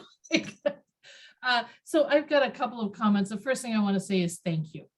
Thank you, thank you, thank you. I so appreciate the approach and the information presented. I think it's a model for us to look at applying into other planning processes and new programs that we're trying to stand up in the department. And so I just want to offer great appreciation. I want to lift up a couple of things that I think are particularly important from my perspective in the approach that the two of you just shared. First of all, thank you for compensating community members and community organizations for participating with us. We ask so many times for people to give us their information and come to an engagement and a survey. And I see that lined out in the plan. And I just want to lift that up and say, yes, we should never be requesting community members or community organizations to share their wisdom, their talent, their expertise without compensation for it. So I want to appreciate you for that. I also want to say that I love this. I think there's a great example of what's the immediate need that has to be addressed. And we're doing that with an eye and an understanding to the future. In two examples, Alex, I think that you gave this issue of general mitigation and resiliency for communities, and the local county government saying, well, our communications infrastructure is not great. We focus on the communications infrastructure. We also have an opportunity to look at the digital divide, which really skews along geographic urban rurals and also skews around race and ethnicity, right? So there's an aspect of immediately looking at what the communication infrastructure is in a community and using that as the means by which we address our other policy targets and agendas, geographic equity and racial justice, right? Another example that I am loving so much is this issue of, can we move people into home ownership as we get their immediate housing needs taken care of? And these are just beautiful examples of we're meeting the immediate need and we're doing it from our values-based and with an eye to what's the future impact. I know there's so much work to be done. The devil will be in the details. I wish you both all luck and the rest of the staff team energy. However, the way we've started this conversation, I just want to say thank you. Thank you. And thank you for your coaching, because I don't think it would have been we wouldn't have hit the mark as well without the input. So we appreciate it. Any other questions or feedback from council? Any closing remarks, gentlemen? No, Chair Hall, council members, it's, again, thank you. We look forward to continuing this process with you, and more refinement and more planning up front. I think we will see some really positive outcomes of this effort. So really appreciate it. Thank you very much. Thank you both. All right, if there is nothing else for the good of the order, we will adjourn at 10 minutes to 1 on this Friday. See you all next month. Chair Hall. Councilmember Lee. Sorry. I apologize to everyone. I have two questions that are just relevant, and maybe Shaloa and Director Bell, these are to you, because I recently re-upped my membership on small boards and commissions training that is required of all of us. Two questions. One is, did we ever land, and I'm sorry, our colleague Barb Higginbotham isn't here. Did we ever land on what we need to do to approve meeting minutes? I know we've agreed that since we're recording them, they are available as part of the public record. The transcriptions are available. However, we stopped actually bringing them forward to the council to formally approve because we were trying to work on an opinion. And so if we don't have an answer for that, great. I just didn't want it to get lost in all of the other really important work that's happening. Just wanted to raise that issue. Thank you, Councilmember Lee. I can address that, Executive Director Bell, if that's okay with you. In our communications with the DOJ, because of the new format that we have, the recording does not need to be brought forward for approval. The recording is the recording and it is how it stands. Perfect. Thank you. If I missed that, you told us that already and I missed it, but I appreciate us getting clear on the record that that's what's happening here. Sure. And that's it. Thank you. All right, one last call. Anything from council or staff? Then we'll say thank you all for your participation and have a great day. See you next month. Thank you. Take care.